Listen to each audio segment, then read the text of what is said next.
আসসালামু আলাইকুম।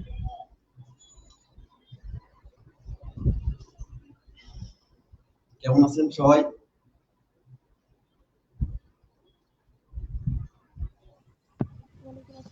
আলহামদুলিল্লাহ ভালো। আপনি কেমন আছেন? আপনি কেমন আছেন ভাইয়া? আলহামদুলিল্লাহ ভালো আছি। আমাকে ঠিকমতো শোনা যাচ্ছে?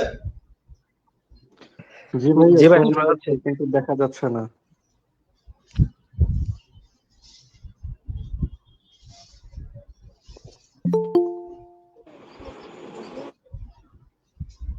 দেখতে পাচ্ছেন না? কি বলেন? দেখতে পাচ্ছি ক্লিয়ার। জি ভাই, এখন দেখা যাচ্ছে। আচ্ছা,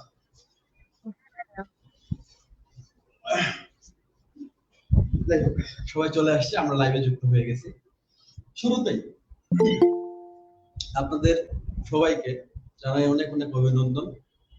ভিউ মিউজিক গ্রুপের পক্ষ থেকে সবাইকে অনেক অভিনন্দন এবং স্বাগত আমাদের এই নতুন যাত্রায়। আমরা যে নতুন একটা জার্নি শুরু করলাম আজকে থেকে, এই জার্নির সহযাত্রী হওয়ার জন্য সকলকে জানাই অনেক অনেক শুভকামনা এবং অভিনন্দন। খুব মনোযোগ দিবেন। শুরুতেই কিছু কথা বলে নেই। আমাদের এই যে ব্যাচ, প্রিপারেশন ব্যাচ, আমরা পরীক্ষার জন্য প্রস্তুতি নিব, তার মানে শুধুমাত্র প্রশ্ন পড়ব বিষয়টা এরকম না। আপনারা জানেন যে আমরা ডিওইবিজি গ্রুপ অর্থাৎ department of English and basic grammar, এই গ্রুপে আমরা যে ক্লাস নেই, আমরা মেইন ব্যাপার মানে হচ্ছে বেসিক ইনফরমেশনের দিকে বেশি নজর দেই। ঠিক আছে, তো আমরা বেসিক বাদ দিয়ে শুধুমাত্র কয়েকটা প্রশ্ন পড়ে পরীক্ষায় পাস করে ফেলতেই পারি, হয়তো বা পাস করা যায়, কিন্তু হচ্ছে যে পড়ালেখার যে মূল উদ্দেশ্য বা শেখার যে ব্যাপারটা, এই জায়গাতে ঘাটতি থেকে যায়। আমরা সেই জিনিসটা চাচ্ছি না। আমাদের এই ব্যাচের নাম প্রিপারেশন হইলেও আমি কিন্তু একদম বেসিক থেকে শিখবো, বেসিক থেকে শুরু করে প্রশ্ন পর্যন্ত সবকিছু নিয়ে আমরা আলোচনা করব। যেহেতু আমরা অনেকেই নতুন যুক্ত হয়েছি এবং আমরা যেভাবে ক্লাস নেই, এই ক্লাসের সিস্টেম সম্পর্কে অনেকেই জানি না। শুরুতে একটু জানাই দেই, আমরা ক্লাস নিচ্ছি একই সাথে ফেসবুক লাইভ প্লাস গুগল মিটে। ঠিক আছে, ফেসবুক লাইভে যারা দেখতেছেন তারা কমেন্ট করতে পারেন, অনেকজন আছে আমাদের, তারা কমেন্ট করতে পারেন, তাদের কমেন্ট আমি দেখবো, কোনো জায়গায় সমস্যা থাকলে আমি রিপ্লাই করব। সেই সাথে গুগল মিট অ্যাড করার কারণ হচ্ছে যে নরমালি আমরা ক্লাসরুমে টিচারের সাথে যেভাবে কমিউনিকেট করি, টিচার একটা কথা বললে যেভাবে রেসপন্স করি, কোনো কনফিউশন থাকলে যেভাবে হচ্ছে আমরা প্রশ্ন করি, এই জায়গাটা আপনাদের দেওয়া হচ্ছে। যদি কোনো সমস্যা থাকে সরাসরি আমাদের সাথে আপনারা কনভারসেশন করতে পারেন। মজার ব্যাপার হলো প্রত্যেকটা ক্লাস আপনার রেকর্ড থাকবে। যদি কোনো কারণে কোনো ক্লাস মিস হয়ে যায়, হইতেই পারে কোনো কারণে একটা ক্লাস আপনি করতে পারলেন না, দেখা গেছে যেহেতু আমরা অনলাইনের মাধ্যমে যুক্ত হয়েছি, ধরেন আপনার ওয়াইফাই চলে গেছে, বিদ্যুৎ নাই, দেখা গেছে আপনার ডাটা শেষ হয়ে গেছে, অথবা অন্য কোনো কারণে আপনি ক্লাসটাতে জয়েন করতে পারবেন, সেক্ষেত্রে আপনি পরবর্তীতে দেখতে পাবেন। আবার এমন হইতে পারে একটা ক্লাস আপনি করছেন, দেখা যাচ্ছে একটা পয়েন্ট ভুলে গেছেন, আবার আপনি পরবর্তীতে সেটা দেখতে পাবেন। একটু আগে একজন কোশ্চেন করছে যে ক্লাস রেকর্ড করতে কতদিন পর্যন্ত হয়, যতদিন পর্যন্ত আপনাদের পরীক্ষা শেষ না হয় ততদিন পর্যন্ত ক্লাসগুলো আমাদের যে সিক্রেট গ্রুপ, প্রাইভেট গ্রুপ, সেখানে আপনারা পেয়ে যাবেন, সেখানে থাকবে। ওকে ফাইন, তাহলে আমরা ক্লাসে যুক্ত হব কিভাবে? যারা আমাদের পেজ ব্যাচে যুক্ত হয়ে গেছেন, সিক্রেট গ্রুপে যারা আছেন, তারা গুগল মিটে জয়েন করতে চাইলে তাদেরকে একটা মিট লিংক দেওয়া হয়, অলরেডি সেটার মাধ্যমে আপনারা যুক্ত হয়েছেন। আর হচ্ছে যে যারা ফেসবুক থেকে দেখতেছেন তারা তো সরাসরি লাইভে দেখতেই পারতেছেন, পরবর্তী সেটা রেকর্ড থাকবে। আচ্ছা, যাই হোক, কিভাবে আমরা জয়েন হবো, কিভাবে ক্লাসগুলো করব, এতটুকু বুঝলাম। তারপর আসেন, এই যে আমরা ক্লাসগুলো করব, প্রত্যেকটা ক্লাস শেষে আপনাকে পিডিএফ হ্যান্ড নোট প্রোভাইড করা হবে, পিডিএফ আপনি পাবেন, এবং আমরা যে সাজেশন আপনাদেরকে দিব, এই সাজেশনের সকল উত্তর অনুবাদ সহ আপনাকে প্রোভাইড করা হবে।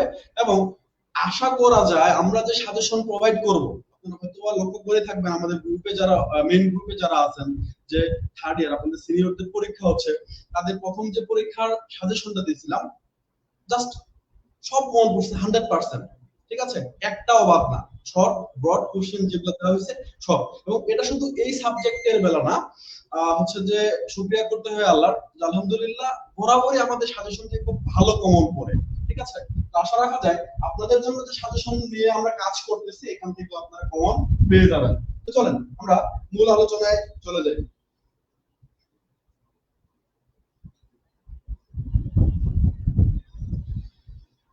আমাদের এই যে প্রিপারেশন ব্যাচ, আচ্ছা ভালো কথা, এটা আমার নাম, আমাকে হয়তো অনেকে চিনেনি না, নাকি সবাই চিনেন? চিনি ভাইয়া। তারা চিনি ভাইয়া। তাদের জন্য বলি, আমার নাম হচ্ছে মোহাম্মদ হাসনাত জাহিদ, ডাক নাম শুভ, অনেকে শুভ করে বলে, শুভ ভাইয়া করে বলে, আপনাদের অনেকেরই বলে। ঠিক আছে, আমি গ্রাজুয়েশন কমপ্লিট করছি এবং আমাদের ডিপার্টমেন্টের মধ্যে আমার সব থেকে ভালো নম্বর ছিল, আমি ডিপার্টমেন্টে ফার্স্ট হয়েছিলাম। যাক আলহামদুলিল্লাহ। তো হচ্ছে আমরা ঠাকুরগাঁও সরকারি কলেজ থেকে পড়ছি, আপনার তিন ভাইয়াকে দেখতে পাবেন একই জায়গা থেকে পড়ছি। যাই হোক, আমার সম্পর্কে একটু জানা হলো, ক্লাস করতে করতে আর অনেক কিছু জেনে যাবেন আপনারা, সমস্যা নাই। একটা জিনিস মাথায় রাখবেন, এই যে আপনাদের সাথে কথাবার্তা হবে, ক্লাস করব, আপনাদের গুগল মিটে জয়েন করানোর একটাই উদ্দেশ্য, যাতে করে আমাদের সাথে আপনারা কথা বলতে পারেন। আপনাদেরকে যখন আমি প্রশ্ন করব, কোনো রেসপন্স চাইবো যে বুঝতে পারছেন কি পারেন নাই, সবাই যেন আনমিউট করে, যারা গুগল মিটে প্রথম যুক্ত হয়েছে ওখানে মিউট আনমিউট অপশন আছে, আনমিউট করে রেসপন্স করবেন। কোনো প্রশ্ন থাকলে হ্যান্ড রাইজ করবেন, আমি বুঝতে পারবো যে আপনার প্রশ্ন আছে, আপনাকে সুযোগ দেওয়া হবে, আপনি আপনার প্রশ্নটা করবেন। ঠিক আছে, যখন আমি একটা রেসপন্স চাইবো, আমি আশা করবো সবাই একসাথে আপনারা রেসপন্স করবেন, যাতে করে ক্লাস রুমে আমাদের যেরকম ফিলিংটা হয় সেই ফিলিং যেন আমরা পাই। ঠিক আছে, রেসপন্স করতে যেন হচ্ছে কারো কার্পণ্য না থাকে, কৃপণতা না থাকে, যে রেসপন্স করবো কিনা হেজিটেশন না থাকে, যে হচ্ছে আমরা ক্লাসরুমে যেমন স্যার কিছু জিজ্ঞেস করলে লজ্জা লজ্জা পাই, যে বলবো কেমন কেমন না কেমন হয়, কেউ হাসে নাকি, বা এখানে আপনারা কেউই দেখবে না। ঠিক আছে, আপনি কথা বলবেন, ঠিক আছে, তাহলে খুব ভালো হবে। চলেন, আমাদের ফার্স্ট ইয়ার, আপনি কোন ডিপার্টমেন্টে পড়েন? আমরা ইংলিশ ডিপার্টমেন্টে।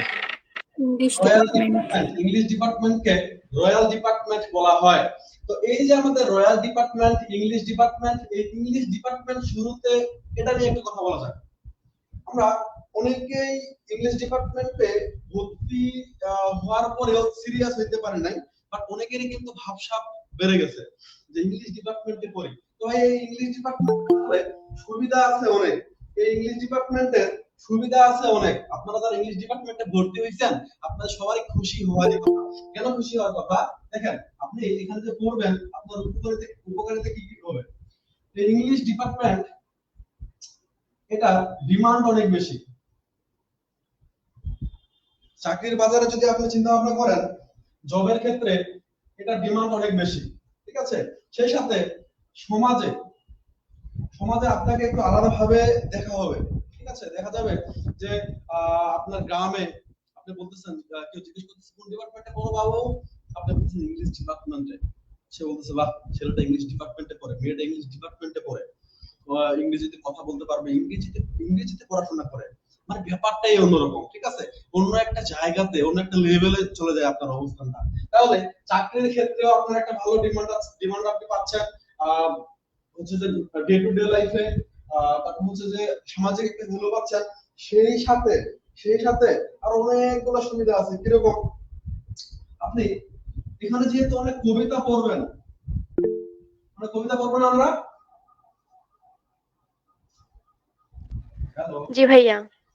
তো এখানে আপনার রোমান্টিক হওয়ার একটা সুযোগ আছে, আপনি অনেক রোমান্টিক হয়ে যাবেন, দার্শনিক টাইপের কথাবার্তা বলবেন। ঠিক আছে, সেই সাথে আপনার জীবনমুখী শিক্ষা, যেটা বলতেই হয়, আমাদের সাহিত্য বা লিটারেচার, এই লিটারেচারের জায়গা হচ্ছে ধর্মগ্রন্থের পরে। ধর্মগ্রন্থ মানুষকে কি শিক্ষা দেয়? সঠিকভাবে জীবন পরিচালনা করার শিক্ষা দেয়, মানে জীবন আপনি সঠিকভাবে কিভাবে পরিচালনা করবেন, সেটা যে ধর্মই হোক। ইসলাম ধর্ম হলে জীবনে শিক্ষা দেয় যে নবীর সুন্নাত মানতে হবে, হাদিস কি শিক্ষা দেয়, কোরআন কি শিক্ষা দেয়, যে আমরা কিভাবে আমাদের ডে টু ডে লাইফে অ্যাক্টিভিটিস গুলো করব। এই ধর্মীয় গ্রন্থের পরেই যদি কোনো গ্রন্থ বা কোনো বই আমাদের জীবনমুখী শিক্ষা দেয়, জীবন সম্পর্কে শিক্ষা দেয়, সেটা হচ্ছে লিটারেচার। ঠিক আছে, তাহলে লিটারেচার পরে আমরা জীবনে অনেক কিছু শিখবো। দেখা গেছে আপনি একটা নাটক বা ড্রামা পড়লেন, এই ড্রামাতে আপনি ট্র্যাজেডি বিষয়টা পড়লেন, আর দেখা গেছে যে রোমান্টিক কোনো কিছু পড়লেন, ঠিক আছে, কমেডি টাইপের কোনো কিছু পড়লেন। তো এইগুলা পড়ার মাধ্যমে একটা মানুষের জীবনে কত বেশি ট্র্যাজেডি বা দুঃখের ঘটনাগুলো ঘটতে পারে, অথবা ট্র্যাজি কমেডি পড়লেন যে একই সাথে একটা মানুষের জীবনে দুঃখ কিভাবে আসে, তারপর হচ্ছে যে ভালো সময় কিভাবে আসে, এই জিনিসটা আপনি জানতে পারলেন। তার মানে জীবনমুখী শিক্ষা, জীবনের বিভিন্ন সাইড থেকে বিভিন্ন অ্যাঙ্গেল থেকে চিন্তা করার যে ব্যাপারটা, এই ব্যাপারটা আপনি এই লিটারেচার থেকে পাবেন, এবং ইংলিশ লিটারেচার থেকে এটা আপনি বেস্ট লেভেলে পাবেন। কেন? বাংলা সাহিত্যের কথা যদি চিন্তা করেন, এই বাংলা সাহিত্য কিন্তু হচ্ছে অনেকটা ইংলিশ সাহিত্য থেকে ধার করে নেওয়া। দেখেন, যদি আপনি একটু চিন্তা করেন সনেটের কথা, সনেট আগে হচ্ছে যে ইংলিশে ছিল, তারপরে আসছে হচ্ছে বাংলায়। ঠিক আছে, ঠিক এরকম অনেকগুলো টাইপের আপনি চিন্তা করতে পারবেন। ইংরেজি বিষয়গুলা মতো করে বাংলা সাহিত্যটা আসছে, তো ইংরেজি সাহিত্য অবশ্যই সেই দিক থেকে বেস্ট আমরা বলতে পারি। তো এই দিক থেকেও আমরা এক্সট্রা একটা বেনিফিটস পাবো। কথার কথা, আপনি যদি ম্যাথে পড়েন বা বটানি জুলজিতে পড়েন, সেই ক্ষেত্রে বা কেমিস্ট্রিতে পড়েন, ডে টু ডে লাইফে মানে প্রতিদিনের জীবনে আপনার কিন্তু সেই শিক্ষাটা খুব বেশি কাজে লাগবে না। কারণ এত বড় বড় অঙ্ক, এই বড় বড় অঙ্ক ভাই আপনার দৈনন্দিন জীবনে কাজে লাগবে না। আমরা a plus B whole square এই সূত্রই তো প্রতিদিনের কাজে ব্যবহার করতে পারি না। ওই যোগ বিয়োগ গুণ ভাগ মোটামুটি জানলে আমরা অনেক কাজ করে ফেলতে পারি, কিন্তু আমাদের এই সাহিত্যের শিক্ষাটা প্রতিদিনের ক্ষেত্রে আমাদের কাজে লাগবে। এই শিক্ষা দ্বারা আমাদের হচ্ছে যে চিন্তা ভাবনা, আমাদের আচরণ সবকিছুই পরিবর্তন হয়ে যাবে। আমরা আশা রাখি যদি শিক্ষাটা সেভাবে হয়, আমরা যদি সেভাবে শিখতে পারি, তাহলে ইংলিশ ডিপার্টমেন্টে ভর্তি হয়ে আপনি কি নিজেকে ভাগ্যবান মনে করতেছেন, নাকি হচ্ছে যে ইংলিশ ডিপার্টমেন্টে ভর্তি হয়ে নিজেকে অভিশপ্ত মনে করতেছেন?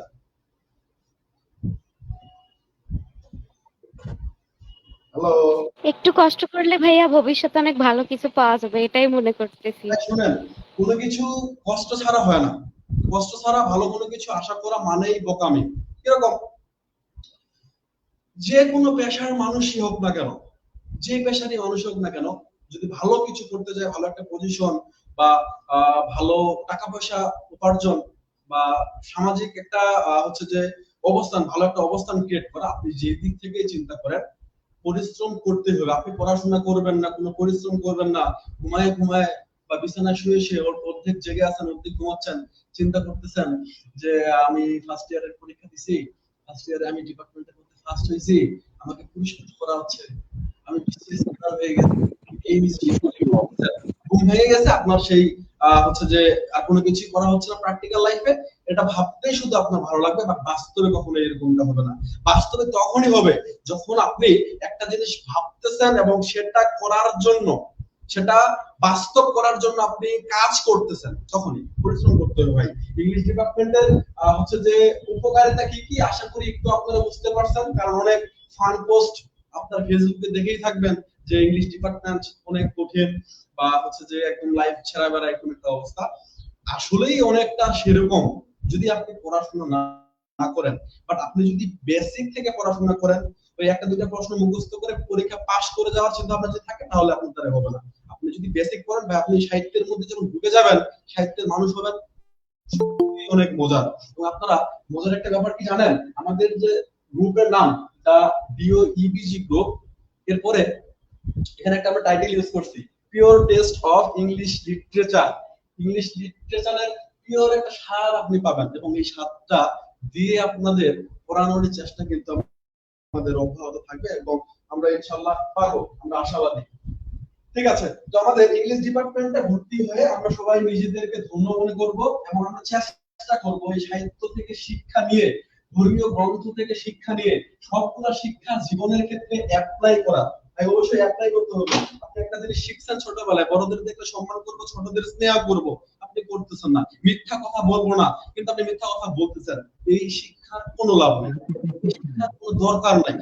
এই সার্টিফিকেট দিয়ে কোনো কিছুই হবে না। লাভটা তখনই হবে যখন শিক্ষাটা আপনি কাজে লাগাবেন। ঠিক আছে, আশা করি বুঝতে পারছেন। যাই হোক, আমাদের যেহেতু আজকে প্রথম ক্লাস, একটু বলবো যে আমরা আসলে কিভাবে পড়তে যাচ্ছি। এই লম্বা একটা জার্নি 5-6 মাস বা পরীক্ষা শেষ পর্যন্ত, সেটা আরো দীর্ঘ সময় হইতে পারে। যত দীর্ঘ হবে ততই বড়, কোনো সমস্যা নেই, আমরা আপনাদের সাথে থাকবো। ভাইয়া আপনি বারবার বেজে যাচ্ছেন, নেটের সমস্যা। সবার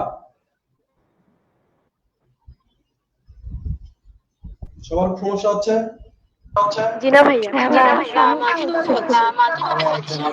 না ভাই, আমার ক্লিয়ার আছে। আপু আপনার নেটওয়ার্ক ইস্যু করতেছে, আমাদের এখানে সমস্যা হওয়ার কথা না, হাই স্পিড ওয়াইফাই কানেকশন আছে আমাদের। তাই হোক, তো আমরা এই লম্বা জার্নিটা কিভাবে আসলে পার করতে যাচ্ছি, এই সফরটা আমাদের কিরকম হবে, এটা যদি আমাদের জানা থাকে তাহলে আপনারা একটা কনফিডেন্স পাবেন, বুঝতে পারবেন যে ভাইয়ারা আসলে কিভাবে আমাদের পড়াইতে যাচ্ছে, আমরা কিরকম সাপোর্ট পাইতে যাচ্ছি। যেহেতু প্রথম ক্লাস, সবাই খুব মনোযোগ দিয়ে বিষয়গুলো শুনবেন। ঠিক আছে, শেষ পর্যন্ত থাকবেন, অ্যাটলিস্ট প্রথম ক্লাস হতে শেষ পর্যন্ত আপনাকে আশা করা যাইতেই পারে, যেহেতু আপনি ভর্তি হয়েছেন। যারা ভর্তি হন নাই, আমাদের ক্লাস করতেছে লাইভে আজকে অনেকজন, আপনারা রিঅ্যাকশন ইউজ করতেছেন না, যেটা খুবই দুঃখজনক। একটা রিঅ্যাকশন ইউজ করতে কিন্তু খুব বেশি কষ্ট হয় না, ক্লাসটা শেয়ার করে রাখতেই পারেন, আচ্ছা আসেন, আমাদের এই জার্নিতে টোটাল আমাদের ফার্স্ট ইয়ারে টোটাল কোর্স আছে কয়টা? কথা বলতে হবে। ফার্স্ট ভাই 4টা কোর্স, মেজর কোর্স 4টা, টোটাল কোর্স আছে 6টা ভাই, টোটাল 6টা। এই 6টার মধ্যে মেজর আছে আমাদের 4টা। 4টা কি কি?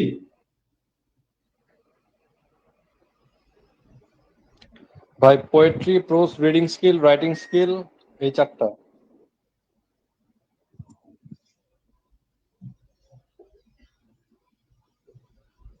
আশা করব সবাই খাতা কলম নিয়ে বসছেন। আমার ক্লাসে যখন বসবেন অবশ্যই খাতা কলম নিয়ে বসবেন। আলসেমি করে পড়াশোনা হয় না ভাই। পৃথিবীর সকল কাজ অন্যকে দিয়ে করায় নেওয়া সম্ভব হইতেও পারে, কিন্তু পড়াশোনা এমন একটা ব্যাপার যেটা আপনি কখনোই অন্যকে দ্বারায় করে দিতে পারবেন না। ওই খেলায় ক্লাস করে সেটা আপনার মাথায়ও থাকবে না। যখন আপনি পড়তে বসছেন, জানার জন্য বসছেন, আমি রিকোয়েস্ট করব এই 1 ঘন্টা, 1.5 ঘন্টা বা 2 ঘন্টা যতক্ষণ ক্লাস হবে, আপনার মধ্যে যেন এই সিরিয়াসনেস থাকে যে আমি শিখতে বসছি। ভাইয়ারা যা কিছু বলে অবশ্যই অযথা কথাবার্তা বলবে না, হচ্ছে যে আপনার প্রাসঙ্গিক কথাবার্তাই বলতে, আপনি 2 লাইন হইলেও এখান থেকে শিখবেন। ফেসবুক স্ক্রল করলে আপনার সেই সময়টা কিন্তু নষ্টই হইতো, বাট এখানে আপনি শিখবেন। যেহেতু শিখতে বসছেন, আপনি শেখার জন্য আসছেন, শিখেই যেন যান। ঠিক আছে, এরকম চিন্তা ভাবনা নিয়ে আপনি পড়াশোনাটা করবেন এবং হিন্দি থেকে পড়ার চেষ্টা করবেন। যাই হোক, ইংলিশ রাইটিং স্কিল, তারপর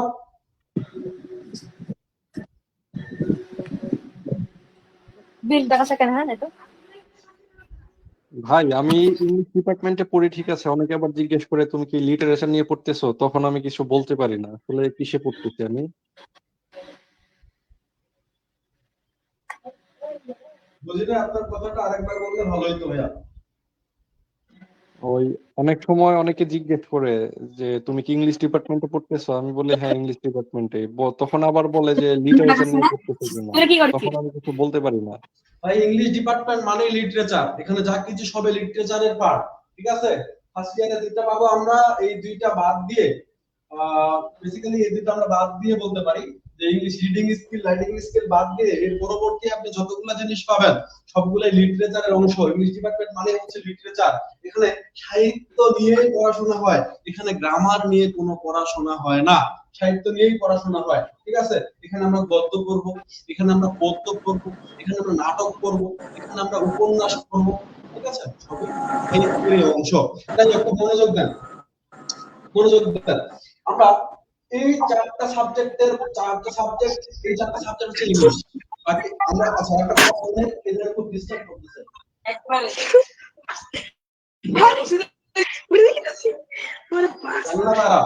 আরেকটা কথা মনে রাখবেন ভাই কানেকশন থেকে নয়েজ আসতেছে, মিউট করে রাখো। মিউট করে দিছি। যখন আমরা ক্লাস করব, আমরা কথা বলার শেষ হয়ে গেলে সাথে সাথে কিন্তু মিউট করে নেব, না হলে দেখা গেছে যে অনেক নয়েজ আসে, একসাথে যদি 10-15 জন আমরা আনমিউট করে রাখি কথাবার্তা বলি, খুব একটা ফালতু শব্দ হবে, ঠিক আছে, ডিস্টার্ব হবে অনেকেই। আমরা এটা করবো না, এদিকে সিনসিয়ার থাকবো, মনোযোগ দেন ভাই, কথাবার্তায় মনোযোগ দেন।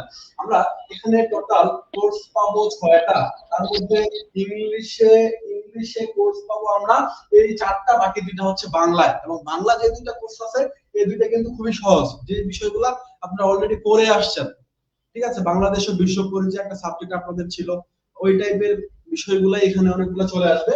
তো সেই বিষয়গুলো অনেক সহজ, সেটা নিয়ে আমরা পরে কথাবার্তা বলবো। পরীক্ষার আগে আমরা সাজেশন দিয়ে দিব, হচ্ছে একটু পড়াই দিব, বিষয়গুলো একটু বলে দিব, তাহলে হয়ে যাবে, ওটা নিয়ে ঝামেলা নাই। মেইন ব্যাপার হচ্ছে এই 4টা। এখন আসেন, একটু আপনাদের বলতেই হয়, ইংলিশ ডিপার্টমেন্টে ভর্তি হলাম, পড়ছি তো আমরা এখন, আমরা পড়তেছি এখন অনার্সে। ইন্টারমিডিয়েটে আমরা যে লেভেলে পড়াশোনা করি, অনার্সে এসে কিন্তু পড়াশোনার গতিটা একদমই কমে যায়। কেন কমে যায়? একটা ভ্রান্ত ধারণা আমাদের সকলের মধ্যে বিরাজমান, কি সেটা, যে পরীক্ষার আগে 1-2 মাস পড়লেই অনার্সে ভালো রেজাল্ট করা যায়। সব থেকে থার্ড ক্লাস একটা চিন্তা ভাবনা আমাদের, যে এই পরীক্ষার আগে বা রুটিন দেওয়ার পরে পড়াশোনা করে পাশ করা, একদম ফালতু একটা ধারণা। ইংলিশ ডিপার্টমেন্টে এটা সেভাবে সম্ভব হয় না, ঠিক আছে। এবং এখানে আপনাকে পড়াশোনা করেই পাস করতে হয়। এবং ইংলিশ ডিপার্টমেন্ট শুধু না, অনার্সে ভর্তি হওয়ার পরে স্টুডেন্টদের ক্ষেত্রে একটা হাওয়া লাগে, বাতাস লাগে, গ্রামের ভাষায় বলে যে ছটাক বাতাস লাগিছে। মানে হয় কি, যে উড়ান ফারাং মন এদিক সেদিক যায়, বন্ধু বান্ধবের সাথে আড্ডা দেয়, ঠিক আছে, নতুন নতুন প্রেমে পড়ে, এরকম বিভিন্ন রকম অবস্থা আমরা দেখতে পাই। তো ঝামেলাটা কি হয়, পৃথিবীর সকল কাজ চলতেছে, বাট স্টুডেন্ট হিসেবে যে পড়াশোনা করার দরকার, এই পড়াশোনার কাজ বাদ দিয়া, মানে এটা পড়তেছে না, বাসায় কিন্তু ভাবতেছে যে 6টা মাসে মাসে আমি টাকা দিতেছি, সে সামনে চাকরি করবে, বাট বাস্তবে সে এগুলো কিছুই করতেছে না, পড়াশোনা বাদ দিয়ে সব কাজ করতেছে। তো এর ফলাফল হয় কি, রেজাল্ট খারাপ হয়ে যায়। এই বিষয়গুলো আপনাদের জানা দরকার, কেননা এই অভিজ্ঞতাগুলো থাকে না দেখে কিন্তু অনেকের সামনের পথ চলাটা খুবই খারাপ হয়। তো হয় কি, এর ফলস্বরূপ ফার্স্ট ইয়ার সে যেহেতু সিরিয়াসই হয় না, ইংলিশ ডিপার্টমেন্টের ক্ষেত্রে এটা বেশি হয়, যে পড়াশোনার ধারাটাই বুঝতে পারতেছে না স্টুডেন্ট, যে কিভাবে করবো। পরীক্ষার 1-2 মাস আগে যখন পড়া শুরু করে সব মাথার উপর দিয়ে যায়, যে এগুলা আবার কি এরকমও হইতে পারে, এটা খুব খারাপ একটা অবস্থা। তখন সে পড়াই বাদ দিয়ে দেয়, যে না আমার দ্বারা হচ্ছে না, আচ্ছা এই বছরটা আমি কোনো মতো পরীক্ষাটা দেই, অ্যাটেন্ড করি, দেখা যাক কি হয়, এর পরের বছর থেকে আমি ভালো মতো করবো। তো হয় কি, ফার্স্ট ইয়ারে দেখা গেছে যে রেজাল্ট খুব খারাপ হয়, মোটামুটি একটা রেজাল্ট ধরেন যে 2 পয়েন্ট পাইলো বা আরো কম পাইলো, অথবা ফেল করলো, ফেল করলে ওর অবস্থা খুবই খারাপ, ওটা নিয়ে কথা না বলি। মোটামুটি যদি পাসও করে, ধরেন 2 পয়েন্ট পাইছে, খুব মনোযোগ দেন ভাই, এই বিষয়গুলো বোঝা, অপ্রাসঙ্গিক কথা একটাও বলবো না। ধরেন 2 পয়েন্ট পাইছে, এখন 2 পয়েন্ট যদি কেউ পায়, ওর মানসিক অবস্থা খুবই খারাপ, রেজাল্ট খুবই খারাপ হচ্ছে, যে এভারেজের মধ্যেও না। এখন ওর চিন্তা ভাবনাটা কিরকম হবে, যে ফার্স্ট ইয়ারটা খারাপ হয়েছে, আচ্ছা সেকেন্ড ইয়ারটা থেকে আমি ভালো করে পড়াশোনাটা করবো, সেটা ভাবে।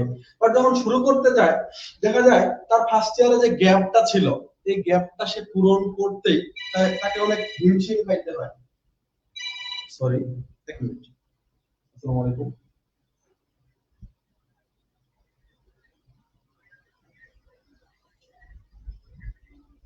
আমি ক্লাসে আছি, ক্লাস শেষে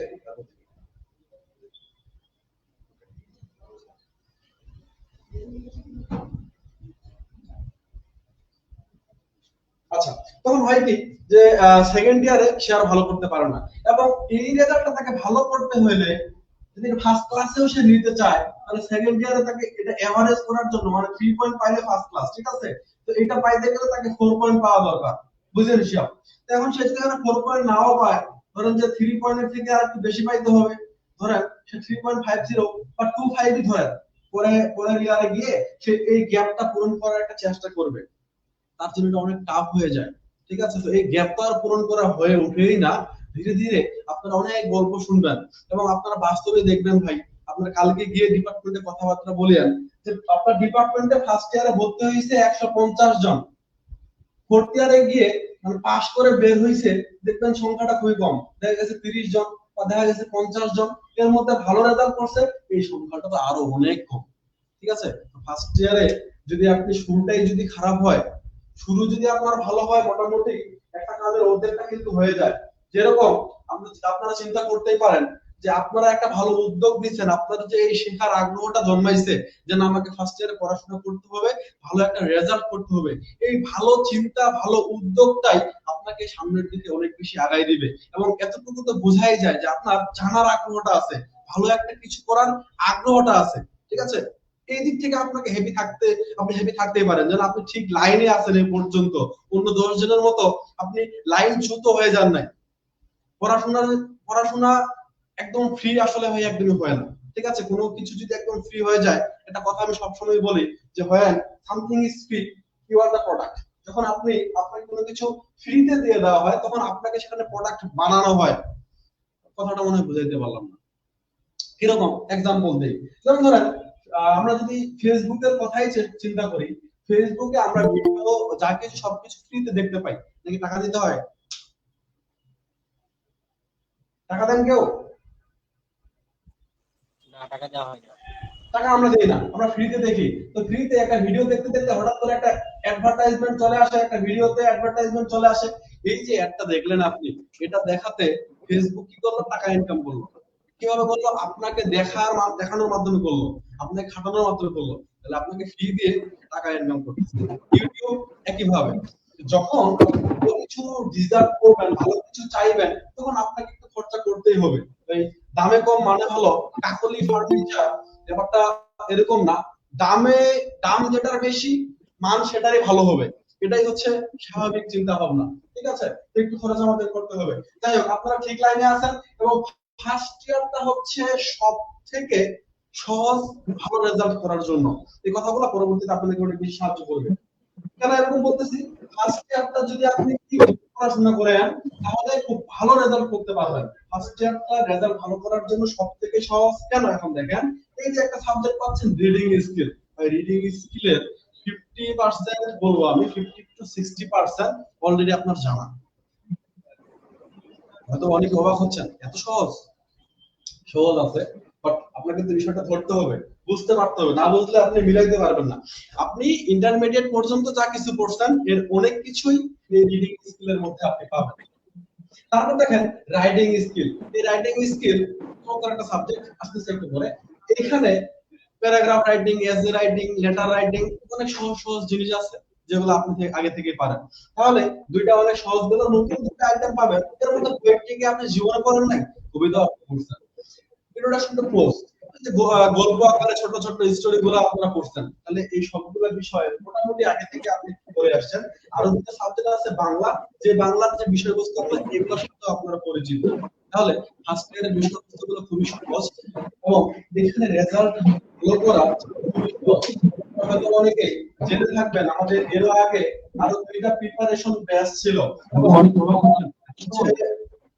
এই দুইটা প্রিপারেশন ব্যাচে আমরা খুব ভালো সফলতা পাইছি। ফার্স্ট ক্লাস ছিল অনেকেরই। আজকে একটা পোস্ট করছিলাম, রিভিউ পোস্ট, হয়তো অনেকে দেখছেন, অনেকেই ভালো রেজাল্ট করছে এবং আমাদের সাজেশন থেকে সবকিছু কমন ছিল। এই ধারাবাহিকতা আপনারা হচ্ছে আমাদের তৃতীয় ব্যাচ, ঠিক আছে। তো এখানে রেজাল্ট ভালো করা যে সহজ, এই সহজ একটু পরিশ্রম করলেই কিন্তু এটা সম্ভব হবে। আর এই জায়গায় যদি রেজাল্টটা খারাপ হয়ে যায়, এর প্রভাবটা আপনাকে সামনের দিকে মানে হচ্ছে second year, third year, fourth year, এই জায়গাগুলোতে যে গ্যাপটা ক্রিয়েট করবে, আপনার উপরে যে প্রেসারটা, মানসিক প্রেসারটা আপনাকে দিবে, ভাই আপনার হিমশিম একটা অবস্থা হবে। হয়তো বা বুঝতে পারতেছেন না ফার্স্ট ইয়ার দেখে, দেখেন একটু বুঝাই বলি। ধরেন ফার্স্ট ইয়ারে আপনি 3টা সাবজেক্ট পাস করে প্রমোটেড হইলেন, মানে সেকেন্ড ইয়ারে উঠলেন, 3টা সাবজেক্ট আপনি ফেল করছেন অথবা 3টা সাবজেক্টের নাম্বার খুবই কম পাইছেন, ধরেন আপনি ডি পাইছেন, তাহলে এই ডি দিয়ে আপনার কি হবে? এটা আপনাকে ইমপ্রুভ দিতে হবে। এখন এই ফার্স্ট ইয়ারে 3টা সাবজেক্ট আপনার থাকলো, যেটা আপনি পরের বছর মানে সেকেন্ড ইয়ারে আপনি উঠে গেছেন, ঠিক আছে। সেকেন্ড ইয়ারে ওঠার পরে আগের বছর মানে ফার্স্ট ইয়ারে 3টা সাবজেক্ট পরীক্ষা দিতে হচ্ছে, সেকেন্ড ইয়ারে সাবজেক্টগুলো পরীক্ষা দিতে হচ্ছে। এখন যদি আপনার এখানেও ঠিক একই অবস্থা হয়, তাহলে দেখা গেছে অনেকেরই হয় কি যে ফার্স্ট ইয়ারে এগুলো পাস করতে করতে থার্ড ইয়ার ফোর্থ ইয়ার পর্যন্ত চলে যায়। বিশেষ করে এই রিডিং স্কিলটা কিন্তু আবার খুব ভোগায়, ঠিক আছে। তো দেখা গেছে এরকম যদি হয়, আপনি থার্ড ইয়ারে উঠে গেছেন, ফার্স্ট ইয়ারের পরীক্ষা আপনার এখনো বাকি আছে, সেকেন্ড ইয়ারের পরীক্ষা আপনার এখনো বাকি আছে, খুব খারাপ একটা অবস্থা। আপনি কোনটা পড়বেন? ফার্স্ট ইয়ার সামলাবেন, সেকেন্ড ইয়ারে যেগুলো বাকি আছে এটা সামলাবেন, নাকি থার্ড ইয়ার সামলাবেন? থার্ড ইয়ার আবার অনেক কঠিন, ঠিক আছে। তো এই ঝামেলায় যাতে আপনাকে না পড়াইতে হয়, ভাই আমি একবার পড়বো, ভালো মতো পড়বো, ভালো রেজাল্ট করবো, একবার সেটা চ্যাপ্টার শেষ। ফার্স্ট ইয়ার একবারে কমপ্লিট, ভালোভাবে কমপ্লিট। সেকেন্ড ইয়ার নিয়ে আমি শুরু করবো, সেকেন্ড ইয়ার খুব ভালোভাবে আমি শেষ করবো। এরকম টেন্ডেন্সি আপনাদের মনের মধ্যে থাকতে হবে, এবং যদি সেভাবে হয়, ধারাবাহিকতা আপনি ধরে রাখতে পারেন, বজায় রাখতে পারেন, তাহলে কিন্তু ভালো রেজাল্ট করা সম্ভব হবে। আমার কথাবার্তা বুঝতে পারতেছেন? জি ভাইয়া বুঝতে পারছি। ক্লিয়ার। এবার একটু আসেন, ভাইয়া একটু মনোযোগ দেন, কোর্সগুলো নিয়ে একটু বলি। প্রথম যে কোর্সটা আছে আমাদের রিডিং স্কিল, বিষয় বলছি, মনোযোগ দিবেন। আজকে বেসিক্যালি আমাদের ক্লাস কিন্তু রাইটিং স্কিল নিয়ে, অনেকে টপিক হয়তো অনেকে বলছেন রাইটিং স্কিল নিয়ে ক্লাস। যাই হোক, রিডিং স্কিল নিয়ে একটু বলি। রিডিং স্কিল খুব চমৎকার একটা সাবজেক্ট। আপনি যে ডিপার্টমেন্টেই পড়েন না কেন, রিডিং স্কিল আপনার ভালো থাকতে হবে। আপনি যদি ভালো মতো পড়তেই না পারেন,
স্কুল থেকে শুরু হোক তাইলে।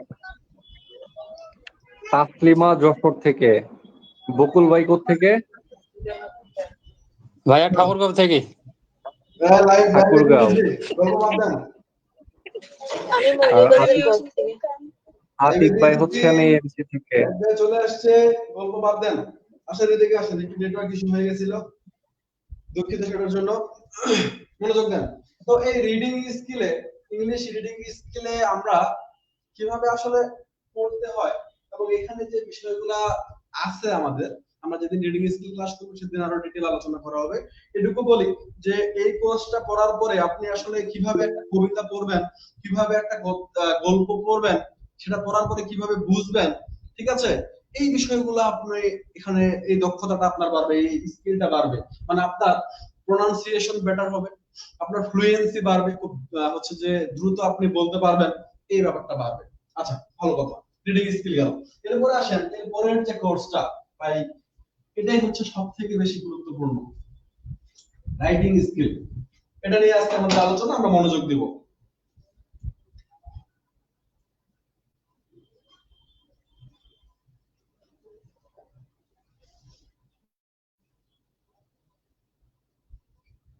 ইংলিশ রাইটিং স্কিল, খুব মনোযোগ দিবেন। ইংলিশ মানে কি? ইংলিশ মানে ইংরেজি।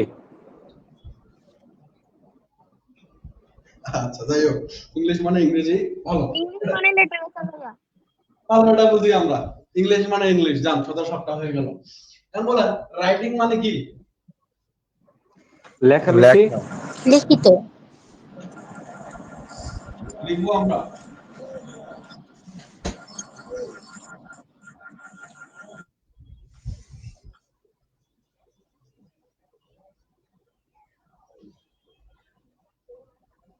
আমরা লিখবো writing is the activity of composing text.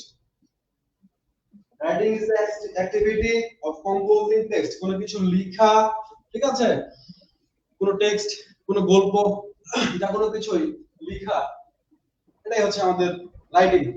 এরপর আছে স্কিল। স্কিল মানে আমরা বুঝি দক্ষতা। তার মানে এই যে লেখালেখির দক্ষতা, এটা নিয়েই এই সাবজেক্টের কাজ, এবং এই সাবজেক্টটাই হচ্ছে আমাদের জন্য সবথেকে গুরুত্বপূর্ণ। মনোযোগ দেন, সবথেকে গুরুত্বপূর্ণ। কেননা আপনি যা কিছুই পড়েন, যত কিছুই পড়েন, যত ভাবে পড়েন, আপনার মাথায় হাজার হাজার ইনফরমেশন যত থাকুক না কেন, আপনার যদি এই রাইটিং স্কিল ভালো না থাকে, ভালো মতো আপনি লিখতে না পারেন, ভালো মতো প্রেজেন্ট না করতে পারেন, আপনার এক্সপ্রেশন ভালো না হয়, সেক্ষেত্রে কোনো লাভ নাই। কেননা পরীক্ষায় যদি আপনি ভালো করতে চান, সেক্ষেত্রে অবশ্যই আপনাকে ভালো মতো লিখতে হবে। কেন? আপনাকে আপনার শিক্ষক জাজ করবে আপনার খাতা দেখে, ভাই আপনাকে দেখে না। আপনি যতই সুন্দর বা সুন্দরী হন, যতই মেকআপ শেকআপ লাগান, কোনো লাভ নাই যদি না আপনার খাতার চেহারা ভালো হয়, যদি না আপনার প্রেজেন্টেশন ভালো হয়। ঠিক আছে, এটা ভালো হবে কিভাবে? যখন আপনার রাইটিং স্কিল ভালো থাকবে। তার মানে আপনি যতই পড়াশোনা করেন, আপনার রাইটিং স্কিল ঠিক থাকতে হবে। রাইটিং স্কিল ঠিক থাকলে আপনি ভালো নম্বর তুলতে পারবেন, পরীক্ষায় ভালো নম্বর পাবেন। ঠিক আছে, তার মানে রাইটিং স্কিল আমাদের জন্য খুবই গুরুত্বপূর্ণ। এখন আসেন, এই রাইটিং স্কিল যেহেতু এত বেশি গুরুত্বপূর্ণ, এখন আপনাদের মনে প্রশ্ন আসতেছে, ভাইয়া এই রাইটিং স্কিল আমরা কিভাবে ইমপ্রুভ করতে পারি? এই প্রশ্ন আসতেছে নাকি আসে না? জি ভাই আসতেছে, অনেক বেশি ইংরেজি লেখালেখি করতে হবে। আসেন তাহলে ওষুধ খাই নেন, ওষুধ দেই। এই রাইটিং স্কিল ভালো করতে হলে আপনার কয়েকটা জিনিসে দক্ষ হইতে হবে। কি কি? ভোকাবুলারি। আপনার ভোকাবুলারি শব্দ ভান্ডার, অনেক ওয়ার্ড আপনাকে জানতে হবে, খুব মনোযোগ দিয়ে অনেক ওয়ার্ড আপনাকে জানতে হবে, কিভাবে কেন আসতেছে সেভাবে। তারপর হচ্ছে গ্রামার। আপনাকে বিরক্ত হচ্ছে? না স্যার, বিরক্ত হচ্ছে না।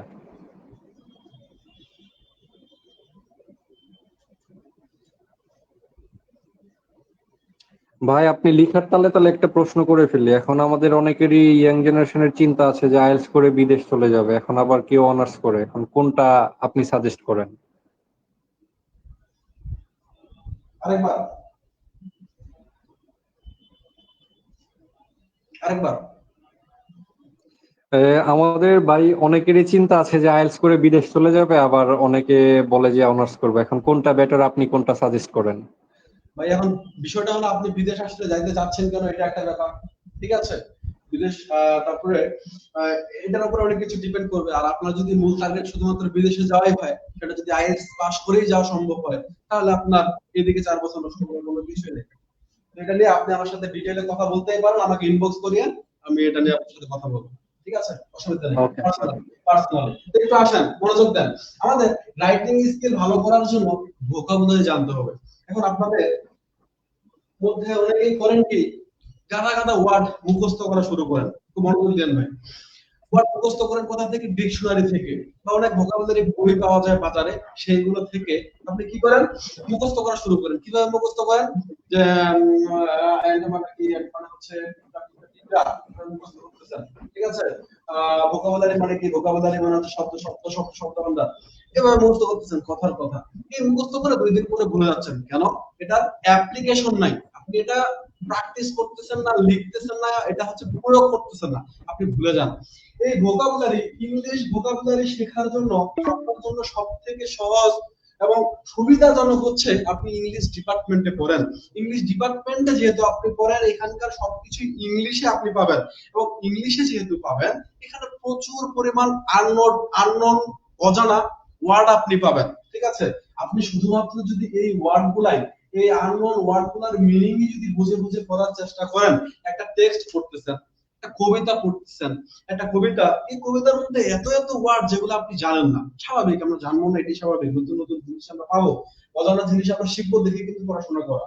তো এই ওয়ার্ড গুলাই যদি আপনি মুখস্থ করে রাখেন, এই ক্ষেত্রে আপনার ভোকাবুলারি স্কিলটা রিচ হবে, ইনরিচ হবে। সেই সাথে হচ্ছে আপনি পরীক্ষার খাতাতেও ভালো মতো প্রেজেন্ট করতে পারবেন। একাডেমিক ক্ষেত্রে আপনার ভালো একটা রেজাল্ট হবে, কারণ আপনি যখন এই ওয়ার্ড গুলা ভালো মতো জানবেন, একটা কবিতার যে ওয়ার্ড গুলো আছে, এই ওয়ার্ড গুলো যখন আপনার ভালো মতো আয়ত্তে থাকবে, আপনি সেটার উপরে খুব ভালো মতো যে লিখতে পারবেন, এটাই স্বাভাবিক। ঠিক আছে? তো ভোকাবুলারি ইনরিচ করার জন্য, হচ্ছে যে বাড়ানোর জন্য, ভোকাবুলারি স্কিল বাড়ানোর জন্য আপনার যে টেক্সট গুলো আছে, এই টেক্সট গুলো একটু নিজে নিজে পড়ার চেষ্টা করেন। এবং যদি কোনো ওয়ার্ডের মিনিং না জানা থাকে, আমি সবসময় সাজেস্ট করব আপনারা হার্ড কপি, আমাদের যে বই পাওয়া যায়, হচ্ছে ডিকশনারি, এই ডিকশনারি আপনারা সরাসরি ইউজ করুন, বইটা, মোবাইল থেকে না। মোবাইল থেকে কেন না? মোবাইলে একটা ওয়ার্ড মিনিং বের করতে গেলে হয় কি, এই একটা ওয়ার্ড মিনিং হয়তো আপনি বের করেন, আর তারপরে আপনি কোন ফেসবুকের কোন জগতে, আপনি টিকটকের কোন জগতে হারিয়ে যান, আপনার মনেও থাকে না। মোবাইলটা নিয়েছিলেন, আপনি এই চিন্তা করে যে আমি আজকে সিরিয়াস পড়তে বসছি, আজকে আমি ফাটায়া 2 ঘন্টা পড়বো। 2 ঘন্টা পড়তে গিয়ে প্রথমে একটা ওয়ার্ড আপনার সামনে আননোন চলে আসলো, আপনি ওয়ার্ডটা দেখতে গেলেন, বাস 1 মিনিটও পড়া হয় নাই, 2 ঘন্টা আপনি ফেসবুক চালাই ফেলছেন। পরে আপনার মনে পড়তে বসছিলাম, যাক এখন আর পড়বো না, এখন হচ্ছে যে সময় চলে গেছে, এখন আমি ঘুমাই, বা হচ্ছে দুপুর হয়ে গেল, এখন আমি অন্য কোনো কাজে যাই। ঠিক আছে? এমনটা কার কার সাথে হয় দেখি তো একটু। ভাই আমি আজকে টোটাল 11 ঘন্টা ফোন চালাইছি সকালে ঘুম থেকে ওঠার পরে। দেখেন অবস্থা, তাহলে আমাদের কিছু সমস্যা হবে না? চেয়ারে বইসা বইসা। বাবা সেই রকম জনগণিত বৈশাখ স্যার এটা আমাদের সাথেও হয়, আমার সাথেও হয়। দেখেন, এটা সবার সমস্যা আর এখনো তো হয়। আপনাদের থেকে আমরা সিনিয়র, অনেকদিন থেকে পড়াচ্ছি, এবং আমরাও তো আপনাদের মতোই মানুষ, আমাদের সাথে এরকমটা হয়। এখন হার্ড কপি পড়লে ভাই সুবিধাটা কত জায়গায় একটু বলি। হার্ড কপি পড়লে আপনি মোবাইলে যখন দেখতেছেন, একটা ওয়ার্ড দেখে আপনি হয়তো বের হয়ে যাবেন, বাট যখন আপনি একটা বই বার করবেন, মোটা একটা ডিকশনারি আপনি পড়বেন, সবসময় চেষ্টা করবেন ইংলিশ টু ইংলিশ ডিকশনারি পড়ার। সেটা অক্সফোর্ডের হলে ভালো, ক্যামব্রিজের হইলেও ভালো, অক্সফোর্ডটা বেশি বেটার, এটা আপনারা ইউজ করতে পারেন। ঠিক আছে? কারণ এখানে পড়লে হবে কি, ধরেন আপনি একটা ওয়ার্ড বের করছেন, তাহলে এই হার্ড ওয়ার্ডটাই আপনি বের করছেন, এই হার্ডের সাথে পরবর্তীতে দেখা গেছে আরো একটা ওয়ার্ড সেখানে দেওয়া আছে, সেটার এক্সপ্লেনেশন দেওয়া আছে, সেটা দিয়ে একটা এক্সাম্পল দিয়ে দেওয়া আছে, আপনি পুরোটা পড়ে খুব ভালো মতো বুঝতে পারবেন, এবং পারফেক্ট যে হচ্ছে মিনিংটা, সেই মিনিংটাও আপনি জানতে পারবেন। ঠিক আছে? ওইটার সাথে আরো অনেক এক্সট্রা অনেকগুলা গ্রামাটিক্যাল ব্যাপার অনেক সময় থেকে থাকে, সেই ব্যাপারগুলো আপনি জানতে পারবেন। তাহলে এটা আপনার মাথায় বেশি স্থায়ী হবে, হচ্ছে যে এটা মনে রাখতে পারবেন আপনি বেশি দিন, এবং এটা আপনার জন্য বেশি কার্যকরী হবে। তো ভোকাবুলারি আমরা কিভাবে তাহলে বাড়াবো, ভোকাবুলারি স্কিল কিভাবে বাড়াবো, আমরা শুনি, কার কাছে শুনবো? কি বলবে সুমাইয়া জেরিন?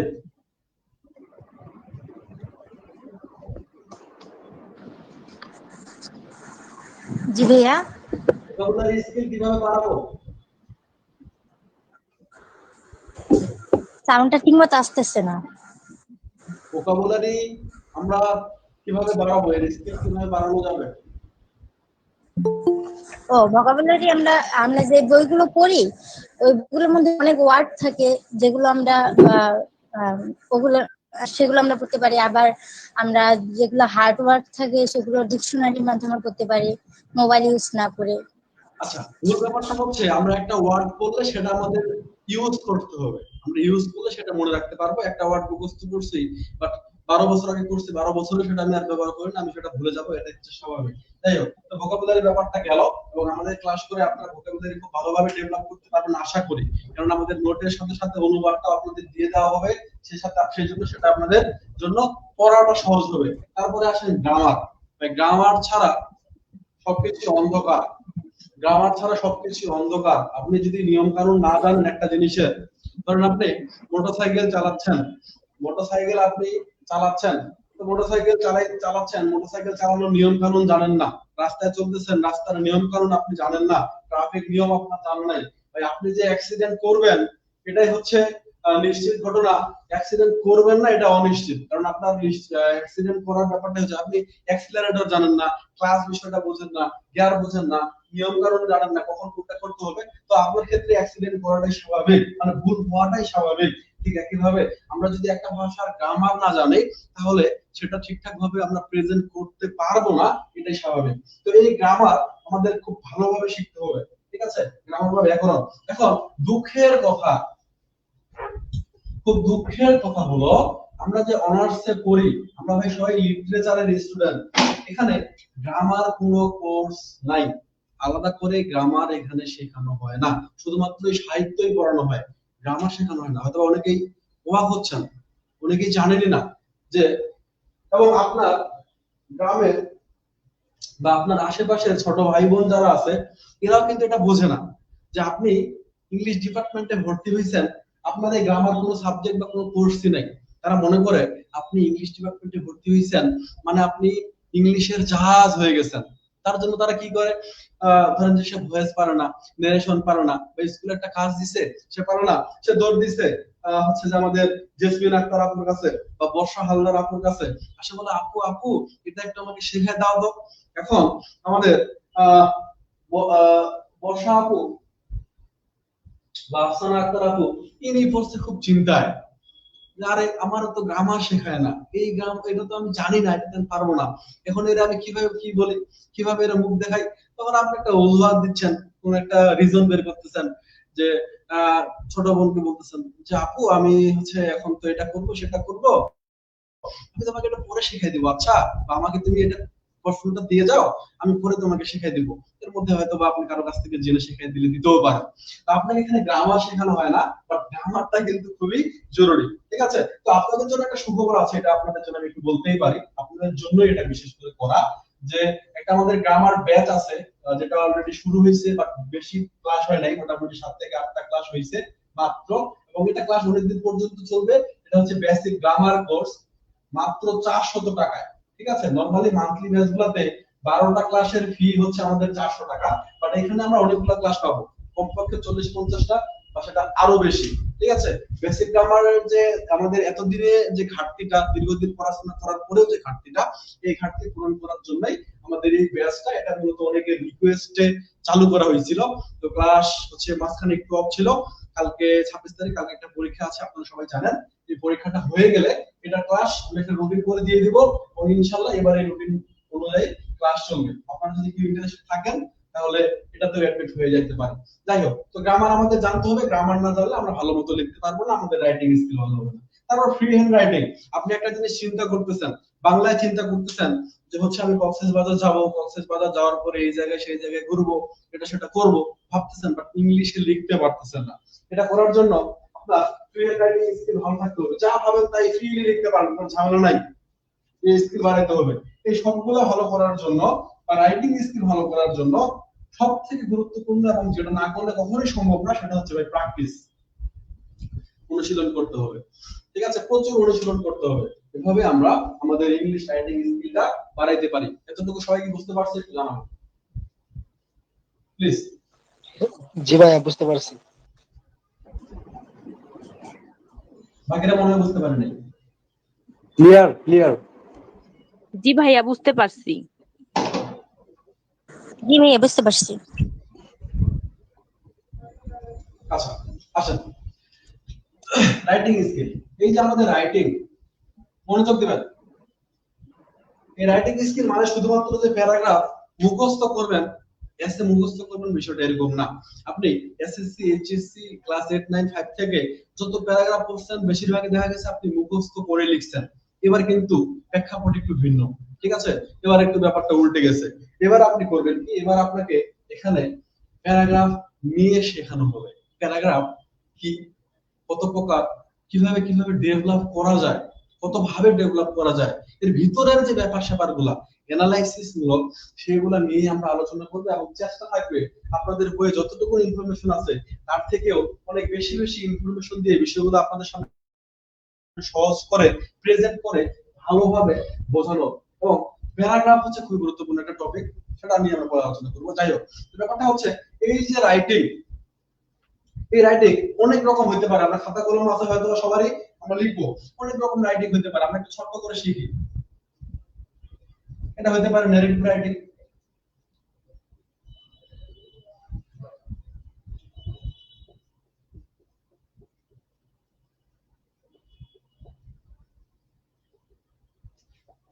বোর্ডটা অনেক ছোট হয়ে গেছে আমার জন্য। আমি আপনার হয়তো অনেকে আমার ক্লাস আগে করছেন, বাসায় যে বোর্ডে ক্লাস নেই ওই বোর্ড প্রায় এই দেয়ালের সমান, মানে হচ্ছে যে পুরোটা ঝুলে। ঠিক আছে, তো অনেকদিন পর আমি হচ্ছে যে গতকালকে ঢাকা আসছি, এবং ঢাকার সেটআপে তো এখানে বোর্ডটা অনেক ছোট ছোট লাগছে, আমার একটু আনইজি লাগছে। ঠিক আছে, আচ্ছা তাই আমরা ইউজড হয়ে যাবো আবার। তো narrative writing, descriptive writing, পার্সুয়েসিভ writing,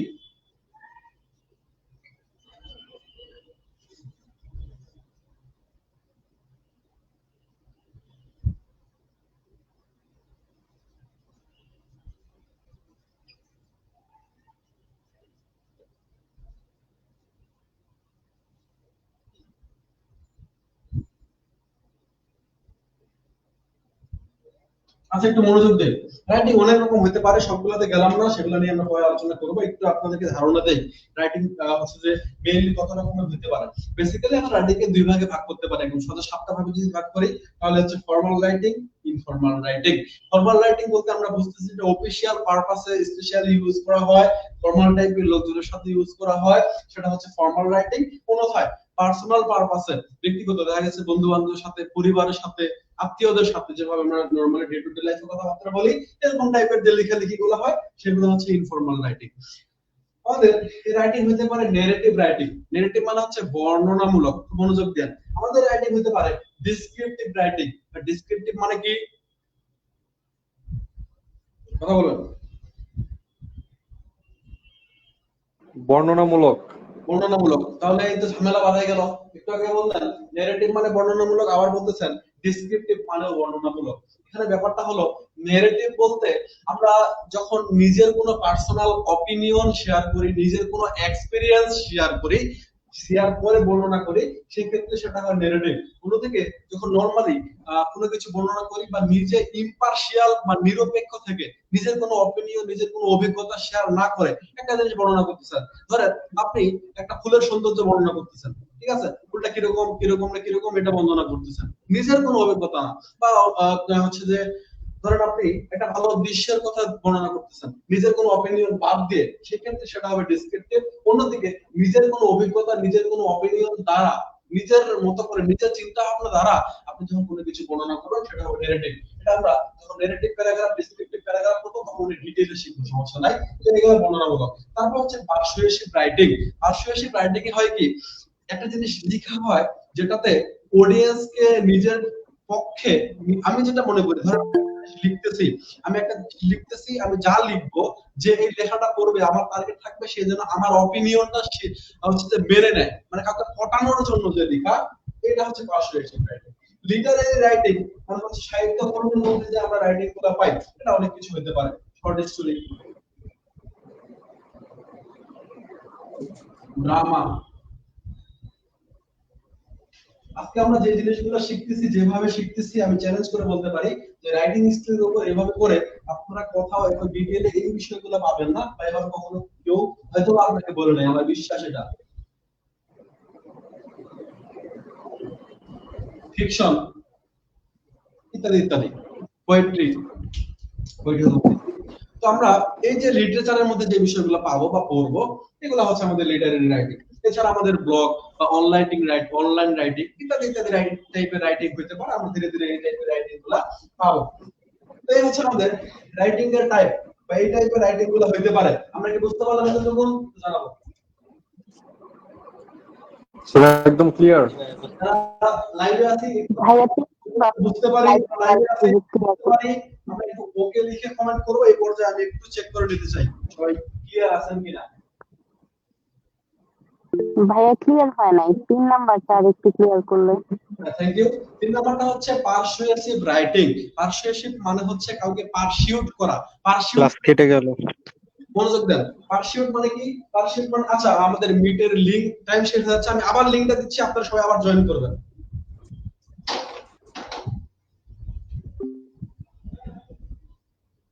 live আছে, জাস্ট আ সেকেন্ড, আমরা গুগল মিটের লিংকটা আবার একটু অ্যাড করে নেই। বিশেষ সমস্যার কারণে এটা কেটে গেছে, এরপরে এটা হবে না, এরপরে ক্লাস থেকে আশা করি আমরা শুধু একটু লিংকটা শেয়ার করে নেই, সবাই কানেক্ট হয়ে নেই, আমরা আবার আলোচনা শুরু করতেছি। এই ফাঁকে আপনারা বুঝতে পারছেন কিনা, যদি বুঝতে পারেন তাহলে ওকে লিখেন, যদি কারো কোনো সমস্যা থেকে থাকে তাহলে আপনারা সেই প্রশ্নটা লিখে ফেলেন, আমি আনসার দেওয়ার চেষ্টা করছি।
আচ্ছা, মোটামুটি সবাই শুরু করছে, অলরেডি চলে আসছে। আমরা একটু সময় জাস্ট দিব, সবাই চলে আসো।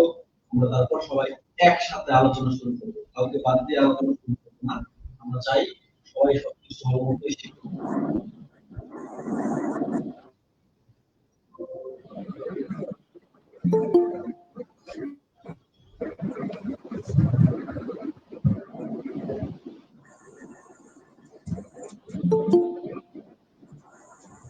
ওকে, যেটা বলতেছিলাম যে আমাদের এই পার্শ্বশী মানে হচ্ছে কাউকে পটানো। ধরেন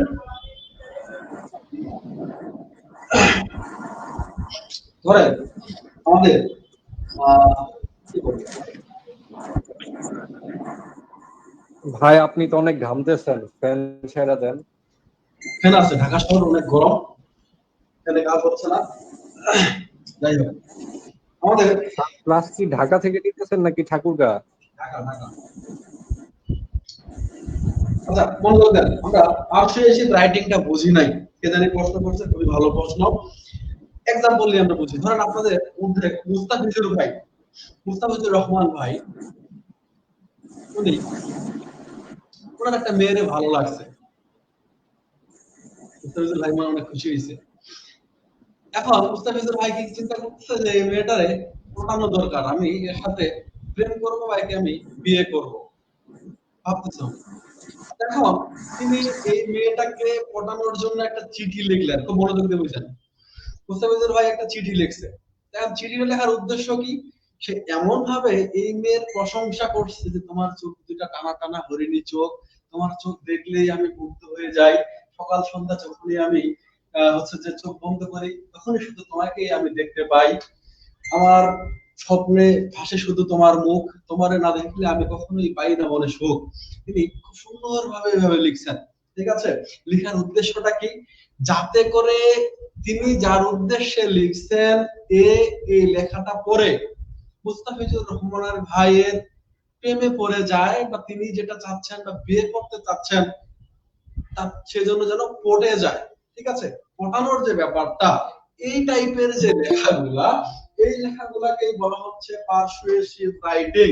পার্সুয়েসিভ রাইটিং তাহলে বিষয়টা কি? যে আমি একটা জিনিস চাই বা আমি একটা জিনিস বিশ্বাস করি, ঠিক আছে, আমার যে অপিনিয়ন বা থিংকিং, এই থিংকিংটা লেখার মাধ্যমে কাউকে আমি যদি পটাইতে চাই, মানে হচ্ছে কাউকে আমি যদি এই অপিনিয়নটা মানাইতে চাই, সেই ক্ষেত্রে আমি যেভাবে লিখি বা ওই লেখাটা যে টাইপের করতে চাই, সেটাই হচ্ছে পার্সুয়েসিভ রাইটিং। এবার কি বুঝতে পারলাম? স্যার তাহলে কাউরি ইমপ্রেস করার জন্য যে কথাগুলো ওগুলাই লিখায় প্রকাশ করা, তাই তো? জি, ইমপ্রেস করা। আপনি এমন ভাবে লিখবেন যাতে করে সেটা পড়লেই আপনার অপিনিয়নটা সে মেনে নিবে, আপনি যেটা চাচ্ছেন, আপনি যেটা বিশ্বাস করেন সেটা সে মেনে নিবে, বা আপনি যেটা লিখছেন ওটাই সে বিশ্বাস করে নেবে।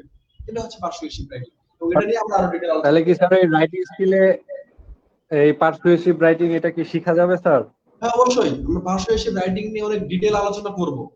আজকে জাস্ট ব্রিফলি আলোচনা করতেছি, আমরা সবকিছু নিয়ে ডিটেইল আলোচনা করব। আমি একটু আগেই বললাম যে আমরা শর্টকাট পড়াশোনায় বিশ্বাসী না, বিশেষ করে এই শর্টকাটে আমি একদমই যাব না, কখনোই না। ডিটেইলে বিশ্বাসী ভাই। আপনার যদি শেখার আগ্রহ থাকে, যারা প্রকৃত যে শিক্ষার্থী, যারা প্রকৃত শিখতে চায়, তারা কখনোই শর্টকাটে বিশ্বাসী হবে না। একটা অনেক বড় একটা গল্প আপনি 2-4টা লাইন শুধু মুখস্থ করে নিলেন, বা একটা অনেক বড় ড্রামা বোঝার চেষ্টা করেন, ধরেন অনেক বড় একটা গল্প বা একটা নাটক, আপনি শুধুমাত্র সামারিটা মুখস্থ করে পরীক্ষায় পাস করে যাইতেও পারেন। আর শুধুমাত্র সামারিটা পড়াই যদি মূল বিষয়বস্তু থাকতো, তাহলে আপনার সিলেবাসের মধ্যে এত বড় একটা ড্রামা বা এত বড় একটা প্রোজ বা এত বড় একটা পোয়েট্রি যুক্ত করার মানেটা তাহলে কি? আপনি একটা কবিতা পড়লেনই না, কবিতা কেন পড়লেন? 50 লাইনের একটা কবিতা, বললেন কবিতাটার মূল ভাবটা কি, মূল বিষয়বস্তুটা কি, মূল কি কথাবার্তা বলতে এতটুকু জেনে নিলেন, তাহলে আপনি লিটারেচারের কিছুই বুঝলেন না, পাইলেন না। এভাবে পড়ার তো কোনো মানে হয় না। আমরা একটু ডিটেইলে যাব, বিষয়গুলো শেখার চেষ্টা করব, ঠিক আছে? এবং আমি সেই চেষ্টাটাই করব, যদি আমি বেঁচে থাকি শেষ পর্যন্ত আপনাদের ডিটেইল দেওয়ার চেষ্টা করব। তবে আপনাদের নেওয়ার আগ্রহটা থাকতে হবে, শেখার আগ্রহটা থাকতে হবে। কারণ আমি ভাই আপনারা অনেক কিছু দিতে যাচ্ছি, আপনি নিতেই চাচ্ছেন না।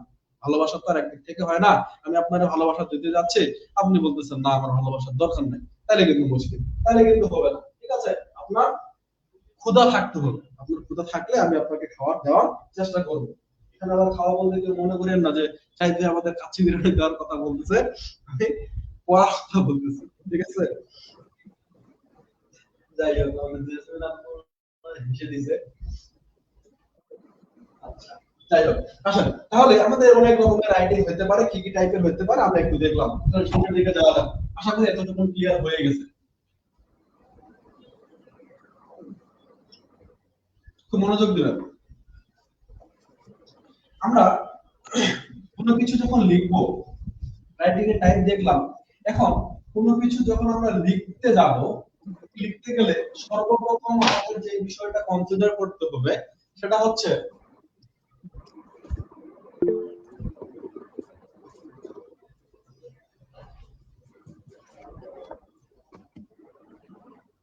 মনোযোগ দিবেন,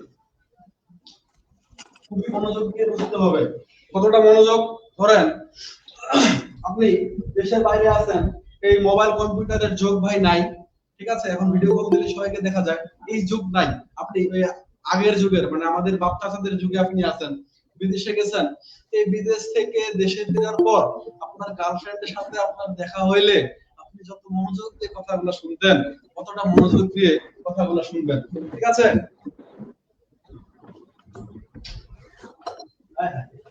অনেক বেশি, অনেক বেশি মনোযোগ দেন। অডিয়েন্স ভাই, অডিয়েন্স মানে কি? মনোযোগ দিয়ে রেসপন্স করেন। হ্যালো, দর্শক শ্রোতা, খুব মনোযোগ দিবেন। আপনি যখনই কোনো কিছু লিখতে যাবেন, সেক্ষেত্রে সর্বপ্রথম আপনাকে যে বিষয়টা চিন্তা করতে হবে, আপনার বিবেচনার মধ্যে নিয়ে আসতে হবে, সেই বিষয়টা হচ্ছে অডিয়েন্স, মানে শ্রোতা, দর্শক বা রিডার।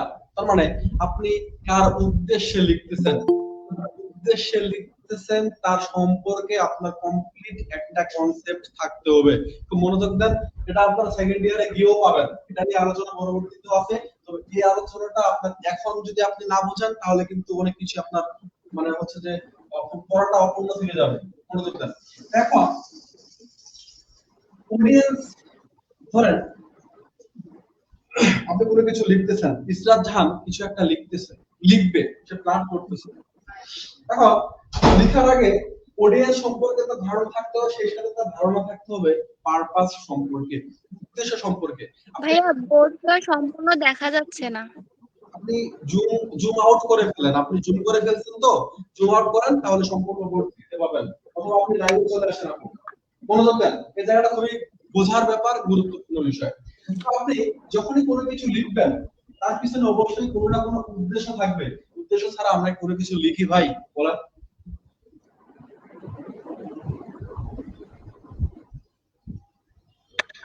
আমরা বেসিক্যালি যে কাজ যে জন্য লিখি, পরীক্ষায় ভালো নম্বর পাওয়ার জন্য। আমরা অনেকে চিঠি লিখি, চিঠি লেখার কারণে হচ্ছে অনেক কিছু থাকে, ঠিক আছে?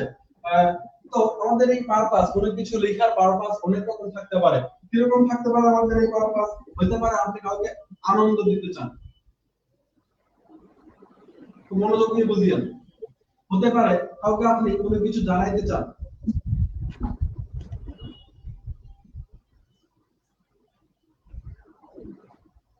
হতে পারে আপনি কাউকে সচেতন করতে চান, ঠিক আছে, অথবা হতে পারে আপনি কাউকে অ্যাডভাইস দিতে চান, উপদেশ দিতে চান, ইত্যাদি অনেক কারণ উদ্দেশ্য আপনার থাকতে পারে। আপনি যখনই কোনো কিছু একটা লিখবেন, ধরেন আপনি আপনার বন্ধুর উদ্দেশ্যে একটা চিঠি লিখতেছেন, চিঠিটা লেখার উদ্দেশ্য হচ্ছে কি যে আপনি তাকে আনন্দ দিতে চান, কিভাবে আপনার মজার একটা অভিজ্ঞতা আপনি তার সাথে শেয়ার করতেছেন। অথবা হইতে পারে আপনি আপনার ছোট ভাই যার পরীক্ষা খুবই সামনে, তার জন্য একটা চিঠি লিখতেছেন, উদ্দেশ্য কি তাকে কিছু পরামর্শ দেওয়া। হইতে পারে আপনি কাউকে কোনো ইনফরমেশন দিতে চাচ্ছেন, ঠিক আছে, কোনো কিছু জানাইতে চাচ্ছেন অথবা সচেতন করতে চাচ্ছেন, এরকম উদ্দেশ্য আপনার থাকতে পারে। আপনি একটা কোনো কিছু লেখার আগে অবশ্যই আপনার একটা উদ্দেশ্য থাকবে। খুব মনোযোগ দেন, একটু করে আপনাদেরকে আমি প্রশ্ন করব। এই উদ্দেশ্য আপনার থাকলো, ধরেন আপনি এন্টারটেইন করতে চান, কাউকে আনন্দ দিতে চান। এখন এই যে আনন্দ দিতে চান, এই আনন্দ যে দিতে চান, কাকে দিতে চান? আপনার অডিয়েন্সকে, আপনার রিডারকে, মানে যে আপনার লেখাটা পড়বে তাকে, তাই তো? কথা বলবেন? জি ভাইয়া। আচ্ছা, এখন একটু বোঝার চেষ্টা করেন। এই যে অডিয়েন্স, আপনি যার উদ্দেশ্যে লিখবেন, এই অডিয়েন্স সম্পর্কে আপনার ক্লিয়ার একটা কনসেপ্ট থাকতে হবে, ক্লিয়ার একটা কনসেপ্ট থাকতে হবে। তার সম্পর্কে আপনার ধারণা থাকতে হবে যে আপনার যে অডিয়েন্স, এই অডিয়েন্সের বয়স কেমন। খুব মনোযোগ দিয়ে একটু পরে বিষয়টা ক্লিয়ার হবে। তার বয়স কেমন? সে মিডল এজ, নাকি সে শিশু, নাকি সে বয়স্ক বা বয়স্কা, মানে হচ্ছে যে বৃদ্ধ, ঠিক আছে, তার বয়স সম্পর্কে আপনার ধারণা থাকতে হবে। তারপর আপনি কোন জায়গার জন্য লিখতেছেন, প্লেস সম্পর্কে ধারণা থাকতে হবে। প্লেস সম্পর্কে কিরকম? আচ্ছা, প্রথমত বয়সটাতে যদি আসি আমরা, ধরেন আপনি কাউকে মজাই দিতে চাচ্ছেন, আনন্দ দিতে চাচ্ছেন। এই আনন্দ যদি দিতে চান, সেক্ষেত্রে আপনি একটা সুন্দর গল্প হয়তো বা বলবেন, গল্প লেখার কথা চিন্তা করছেন আপনি। এখন আনন্দ দিতে চান, এটা মধ্যবয়স্ক বা মিডল এজ কোনো মানুষকে, নাকি কোনো শিশুকে, নাকি কোনো বয়স্ক লোককে, এটা আপনাকে আগে চিন্তা করতে হবে। আপনি এটা চিন্তা করার পরে ধরেন আপনি সিলেক্ট করলেন যে আপনি ছোটদের জন্য লিখবেন। ছোটদের জন্য যদি আপনি লিখতে চান, সেক্ষেত্রে আপনার লেখার যে ভাষাটা, লেখার যে সিস্টেমটা, এটা কিন্তু শিশু সুলভ হবে, ঠিক আছে, শিশু সুলভ হইতে হবে, তাহলে একটা শিশু কিন্তু বুঝতে পারবে। অথবা আপনি যদি খুব গম্ভীর, পুরো গম্ভীর, কঠিন কঠিন ভাষায় লিখেন, সেক্ষেত্রে সে একটা ছোট বাচ্চার জন্য যদি আপনি চিন্তা করেন যে তাকে আমি এন্টারটেইন করতে চাই, তাহলে কি আপনি তাকে এন্টারটেইন করতে পারবেন? চিন্তা করে বলবেন। না ভাই। চিন্তা করে বল, আচ্ছা ঠিক আছে, পারবো না। তাহলে বিষয়টা হলো আপনাকে এটা আগে সিলেক্ট করে নিতে হবে, চুজ করে নিতে হবে যে আমি যে এই লেখাটা লিখতেছি, আমি তাকে ইনফর্ম করতে চাই বা তাকে এন্টারটেইন করতে চাই, এটা কোন বয়সের মানুষজনের জন্য। আপনি দেখবেন ছোটবেলায় আমরা যে টাইপের গল্পগুলো পড়ছি, এখন কিন্তু সেরকম লেখাগুলো পড়তেছে না। বা আমাদের একটা বই আপনি নিশ্চয়ই আপনার ক্লাস 2-3 তে পড়া কোনো ভাই বোনকে পড়তে দিবেন না, কারণ সে বুঝতে পারবে না, ঠিক আছে, এটাই স্বাভাবিক। তাহলে আপনার যে অডিয়েন্স আপনাকে যে পড়বে, তার সম্পর্কে, তার বয়স সম্পর্কে আপনার একটা ধারণা থাকতে হবে, এবং আগে থেকে এটা আপনাকে সিলেক্ট করে নিতে হবে যে আমি এই বয়সের মানুষের জন্য লিখতেছি, তাহলে আমার ভাষাটা বা ওয়ার্ড সিলেকশনটা, ভোকাবুলারিটা এই টাইপের হবে। তাহলে এজটা গেল। এখন কথা হলো, আমি যে একটা কবিতা লিখবো বা আমি যে একটা গল্প লিখবো, এটা কোন প্লেসের জন্য লিখবো। সেটা হতে পারে কোনো একটা ভিলেজ, হতে পারে কোনো বিশেষ একটা শহর, হতে পারে কোনো বিশেষ একটা দেশ, অথবা হতে পারে কোনো পৃথিবীর জন্য। নিশ্চয়ই সেটা একই সাথে সবগুলা কভার করবে না। হতে পারে আপনি কোনো বিশেষ একটা গ্রামের গল্প নিয়ে লিখতেছেন, বা গ্রামের মানুষের জন্য, আপনার লোকালিটির জন্য লিখতেছেন। হতে পারে আপনি সচেতন করতে যাচ্ছেন, কি সচেতনতা? আপনার গ্রামের লোকজন আর্সেনিক যুক্ত পানি খায়, ঠিক আছে, তো আপনি চাচ্ছেন তারা যেন এই পানি না খায়। বা বাল্য বিবাহ আপনার গ্রামে খুব প্রচলিত আছে, কম বয়সে মেয়েদেরকে বিয়ে দেওয়া হচ্ছে, আপনি এটা চাচ্ছেন না, মানুষ যাতে সচেতন করতে চাচ্ছেন, এই জন্য আপনি লিখতেছেন। সেক্ষেত্রে প্লেসটা কি, জায়গাটা কোনটা, এটা হচ্ছে শুধুমাত্র আপনার আপনার জায়গা, আপনি যে জায়গায় মানুষজনকে সচেতন করতে চাচ্ছেন। হইতে পারে আপনি একটা কবিতা লিখতেছেন, সেটা পুরো দেশের জন্য, বাংলা ভাষায় লিখছেন, পুরো বাংলাদেশের জন্য হইতে পারে। তাহলে আপনাকে আপনার যে রিডার বা অডিয়েন্স, তার সম্পর্কে, এই বিষয়টা সম্পর্কে ধারণা থাকতে হবে। বুঝতে পারতেছেন আমার কথা? জি ভাইয়া। এখন আসেন ভাইয়া জেন্ডার। এখন ভাই আমি যে একটা লেখা লিখবো, এই লেখাটা আমি বয়স দেখলাম হচ্ছে যে মধ্যবয়স্ক একজন মানুষের জন্য লিখবো, হয়তো বা আমি দেখা গেল একটা গ্রামের মানুষের জন্য আমি, বা শহরের মানুষের জন্য, অথবা একটা দেশের মানুষের জন্য লিখতেছি। এই দুটো আমার চুজ করা হয়ে গেল। এখন আমার কনসিডারেশনে নিয়ে আসতে হবে আমি কোন জেন্ডারের মানুষজনের জন্য লিখতে আছি। নারীদের জন্য লিখতেছি, নাকি পুরুষদের জন্য লিখতেছি, নাকি নারী পুরুষ উভয়ের জন্য লিখতেছি, নাকি নারী পুরুষ না ট্রান্সজেন্ডার তাদের জন্য লিখতেছি। আপনাকে এটা কনসিডারেশনে নিয়ে আসতে হবে। আপনাকে আগে থেকে এটা ভাবতে হবে, দূরদর্শী চিন্তা ভাবনা থাকতে হবে। এখন আপনি ধরেন চাচ্ছেন নারীদেরকে সচেতন করার জন্য, ঠিক আছে, তাহলে নারীদেরকে নিয়ে আপনি লিখতেছেন, তাহলে অবশ্যই আপনার রিডার বা আপনার অডিয়েন্স শুধুমাত্র নারীরা, ঠিক আছে, সেক্ষেত্রে কিন্তু পুরুষরা না। এই বিষয়টা আপনি লিখতে হবে। তখন আপনি চাচ্ছেন যে নারী পুরুষ উভয়ই আমার লেখাটা পড়বে, এরকম একটা টপিক আপনি চুজ করছেন। তাহলে এই জেন্ডার এখানে আমাদের কনসিডারেশনে নিয়ে আসতে হবে। তারপর এখানে গুরুত্বপূর্ণ একটা ব্যাপার হলো এডুকেশন। আমি যার জন্য লিখতেছি তার শিক্ষাগত যোগ্যতা আসলে কতটুকু হইতে পারে, মিনিমাম একটা আইডিয়া থাকতে হবে। দেখা গেছে আপনি যার জন্য লিখতেছেন এ কোনো মতো 5 পাস করছে, আপনি যেভাবে লিখছেন, যে ওয়ার্ড লিখছেন, যেভাবে প্রেজেন্ট করছেন, এটা বোঝার জন্য তাকে হায়ার ডিগ্রি নিতে হবে বা অনেক বেশি পড়াশোনা জানাশোনা লোক হইতে হবে, নাহলে সে বুঝতে পারবে না। তাহলে আপনি যার জন্য লিখছেন সে পড়তেও পারলো না, বুঝতেও পারলো না, তাহলে আপনার লেখাটা বৃথা চলে গেল। ঠিক আছে, তাহলে এটা আপনাকে চিন্তা করতে হবে যে আপনি যার জন্য লিখতেছেন সে কতটুকু বুঝতে পারবে, তার শিক্ষাগত যোগ্যতা কতটুকু। তারপরে সব থেকে গুরুত্বপূর্ণ বিষয় আরো একটা, সেটা হচ্ছে ইন্টারেস্ট। মানে আপনি যার জন্য লিখতেছেন তার কোন বিষয়টার প্রতি ইন্টারেস্ট বা আগ্রহ আছে। এখন ধরেন আমার আগ্রহ হচ্ছে গল্প পড়ায় বা কবিতা পড়ায়, কথার কথা। তখন আমার কবিতা না দিয়ে আপনি হচ্ছে যে অন্য কোন একটা টপিক, কঠিন একটা টপিক ধরাই দিয়েছেন, তা আমার তো সেটা দেখে ইন্টারেস্ট না, করবো কেন? কারণ ধরেন আমার ভালো লাগে হচ্ছে যে হরর মুভি বা কমেডি মুভি, কথার কথা আমার কমেডি মুভি ভালো লাগে না, আমার কমেডি মুভি না দিয়ে আপনি হচ্ছে হরর মুভি ধরাই দিয়েছেন ভয়ঙ্কর, আমার তো সেটা ভালো লাগবে না, এটাই স্বাভাবিক। তাহলে আপনি যার জন্য লিখতেছেন তার কোন বিষয়টা ভালো লাগে এটা আপনার মাথায় রাখতে হবে। এখন ধরেন একটা সিনেমা যখন বানানো হয়, এই সিনেমা যারা বানান তারা কিন্তু এক টাইপের অডিয়েন্সকে চুজ করেন, সিলেক্ট করেন, তার আগে থেকে টার্গেট করেন যে এরাই হবে আমার অডিয়েন্স। যেমন যদি মুভির কথা চিন্তা করেন, আপনারা যেহেতু সবাই ইয়াং, মুভি হয়তো অনেকেই দেখে থাকেন, রিসেন্ট মুভি দেখছেন, ভালো যে একটা মুভির নাম বলেন তো দেখি, কে কয়টা বলতে পারে?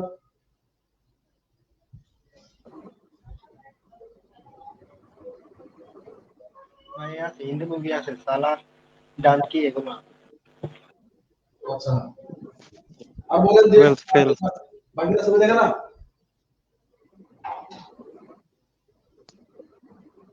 না 12th ভাইয়া fail। বাংলা দেখা হয় পুষ্পা, না। এখানে ইসলাম পুষ্পা, ওটা তো আগের, অনেক আগের। এটা আগে প্রবেশ করিয়ে যাই হোক, ধরেন পুষ্পা, বাহুবলী আর যাওয়ার আপনারা দেখেই থাকবেন, ঠিক আছে। তো এই যে সিনেমা, এইগুলা কিন্তু বয়স্ক লোকদের যদি আপনি ভাই দেখতে দেন, এক ভাইয়া বললো সালার মুভির কথা, তো বয়স্ক লোকরা দেখতে দেন, দেখবে না, ভালো লাগবে, ধর কি সব কি নাকি করছে। আপনার আবার খুব ভালোই লাগছে, ইয়াং জেনারেশন যারা, তার মানে যারা মুভি মেকার তারা কিন্তু টার্গেটই করছে যারা ইয়াং জেনারেশন, এরা আমার সিনেমাটা দেখবে, ঠিক আছে, এবং তারা সফল বা সার্থক, তারা কিন্তু ঠিকঠাক ভাবে করতে পারছে। কিভাবে করলো? তারা এই ইন্টারেস্টটা, ইয়াং জেনারেশনের কোন জিনিসটা ভালো লাগে এই বিষয়টা কিন্তু ভালোভাবে অ্যানালাইসিস করে তারপরেই তার গল্পটা লিখছে এবং সেভাবে মুভিটা বানাইছে। তাহলে আপনি কোনো কিছু লেখার আগে আপনার দুইটা বিষয় কনসিডার বা চিন্তা করতে হবে। দুইটা বিষয় কি কি সবাই একটু বলবো, সবাই আনমিউট করে ফার্স্ট সবাই। Audience and purpose. Mujibur Rahman ভাই থ্যাংক ইউ। বাকিরা কথা বলে না কেন? একটু দেখাবেন, অডিয়েন্স এন্ড পারপোজ। একদম সারা গুলি করে অডিয়েন্স এন্ড পারপোজ। কথা না বলে গুলি। Audience and purpose. Audience and purpose, ঠিক আছে। তাহলে অডিয়েন্স চুজ করার জন্য, সিলেক্ট করার জন্য আমরা কয়েকটা বিষয় আমাদের লক্ষ্য রাখতে হবে। সেটা হলো age, place, gender, equation, interest, যে পার্সনটার জন্য লিখতেছেন সেটা কোনো ফর্মাল ব্যক্তি নাকি ইনফর্মাল ব্যক্তি, আপনি বাবার জন্য লিখতেছেন নাকি স্যারের জন্য লিখতেছেন, এই বিষয়টা আপনাকে চিন্তা করতে হবে। তাহলে এই বিষয়গুলো চিন্তা করেই কিন্তু আমরা লিখবো। এখন আপনি যখন আপনার বন্ধুর কাছে চিঠি লিখতেছেন তখন আপনার গল্পের ভাষা বা লেখার ভাষা একরকম, যখন আপনি কলেজের স্যারের কাছে কোনো একটা কিছু লিখতেছেন, অ্যাপ্লিকেশন লিখতেছেন, তখন আপনার ভাষা আবার অন্যরকম। ঠিক আছে, তাহলে এটা পার্থক্যটা হয় অডিয়েন্স এন্ড পারপাস, এই দুইটা বিষয়ের উপর ডিপেন্ড করে। আমরা যখন কোনো কিছু লিখবো এই দুইটা বিষয় অবশ্যই আমাদের মাথায় রাখতে হবে। যেহেতু আপনারা লিটারেচার বা সাহিত্যের স্টুডেন্ট, এই সাহিত্য পড়তে পড়তে, অনেক কবিতা পড়তে পড়তে দেখা গেছে কয়েকদিন পরে আমাদের সাব্বির ভাই অথবা মুজিবুর ভাই, নেহা আক্তার আপু, অন্তর ঘোষ, এদের মধ্যে বা আপনাদের মধ্যে কেউ কোনো একটা কবিতা লিখে ফেলতেই পারেন, চমৎকার একটা কবিতা বা কবিতার বই আপনি লিখে ফেলতেন, অথবা আপনি কোনো একটা সুন্দর গল্প লিখে ফেলছেন, লিখতেই পারেন। তো আপনি যখন লিখবেন, লেখাটা জনপ্রিয়তা পাওয়ার জন্য, গ্রহণযোগ্যতা পাওয়ার জন্য, বা বর্তমান সময়ে যে ওয়ার্ডটা প্রচলিত ভাইরাল, এই ভাইরাল হওয়ার জন্য আপনাকে এই বিষয়গুলো কনসিডার করতে হবে যে আমি কি জন্য লিখতেছি, আমি আসলে কি করতে চাই, আমি লেখার মাধ্যমে কি কাউকে কোনো কিছু ইনফরমেশন দিতে চাই, কোনো অ্যাডভাইস দিতে চাই, এন্টারটেইন করতে চাই, এটা আপনাকে সিলেক্ট করে নিতে হবে। একটা গল্প আপনি লিখবেন, কি উদ্দেশ্যে লিখবেন এটা চুজ করা শেষ। টার্গেটটা কি, আপনার অডিয়েন্স কারা হতে পারে, লিডার বা কে পড়বে, এটা আপনি চুজ করে তাদের ইন্টারেস্ট বুঝে শুনে যদি আপনি লিখতে পারেন, তাহলে কিন্তু আপনার লেখাটা জনপ্রিয়তা, গ্রহণযোগ্যতা পাবে। এতটুকু কি আমরা ক্লিয়ার হয়েছি? সবার কাছে একটু শুনতে চাই, রেসপন্স করবেন। আসসালামু আলাইকুম ক্লিয়ার ক্লিয়ার। ভাইয়া। ক্লিয়ার ভাইয়া। ভাইয়া পারপাস সম্পর্কে একটু বলেন লাস্ট। পারপাস, পারপাস মানে হচ্ছে উদ্দেশ্য। আপনি একটা লেখা লিখতেছেন, সেটার উদ্দেশ্যটা কি? আপনি পরীক্ষার নম্বর পাওয়ার জন্য লিখতেছেন, নাকি বন্ধুকে সচেতন করার জন্য লিখতেছেন, নাকি হচ্ছে যে আনন্দ দেওয়ার জন্য লিখতেছেন? এই তো, এটাই হচ্ছে উদ্দেশ্য। লেখার উদ্দেশ্য বা কারণটা আসলে কি? জি ভাইয়া বুঝছি। আচ্ছা, হয়ে গেছে, থ্যাংক ইউ। যারা লাইভে আছে আমি একটু দেখতে চাই। হ্যাঁ, বাকিরা কি বুঝতে পারো নাই? তো সবাই জানাই, অনেক জন আছে তো। তোর বুঝতে পেরেছি? জি ভাই বুঝতে পারছি। ভাইয়া বুঝতে পারছি। জি ভাইয়া তাহলে আমরা জি ভাইয়া বুঝতে পারছি। রাইটিং, রাইটিং এর টাইপ আমরা শিখলাম। কোনো কিছু লিখতে গেলে আমাদের কোন বিষয়টা মনে রাখতে হবে, অডিয়েন্স এর পারপাস, এটা নিয়ে আমরা হিউজ আলোচনা করলাম। এখন আসেন, আমরা যে কোনো কিছু লিখবো, খুব মনোযোগ দেন। মোটামুটি কথা বলেছি। আচ্ছা, 1 ঘন্টা পার হয়ে গেছে, প্রায় 1.5 ঘন্টা কাছাকাছি। আচ্ছা, আপনারা কি বিরক্ত হচ্ছেন? ক্লাস শেষ করে দেবো নাকি সামনে আগাবো? না ভাই না বিরক্ত তো, হচ্ছি সামনে না। আগাতে পারেন। না ভাইয়া ক্লাস চলবে, ভালো লাগে তো। আচ্ছা, ঠিক আছে, আপনার থাকে আমি আছি। এখন আসেন, তো আমরা যখন কোনো কিছু লিখতে যাই বা লিখি, এই লেখার জন্য 5টা ধাপ আছে আমাদের। প্রশ্ন আসবে আপনাদের শর্ট কোশ্চেন, তো মনোযোগ দিবেন।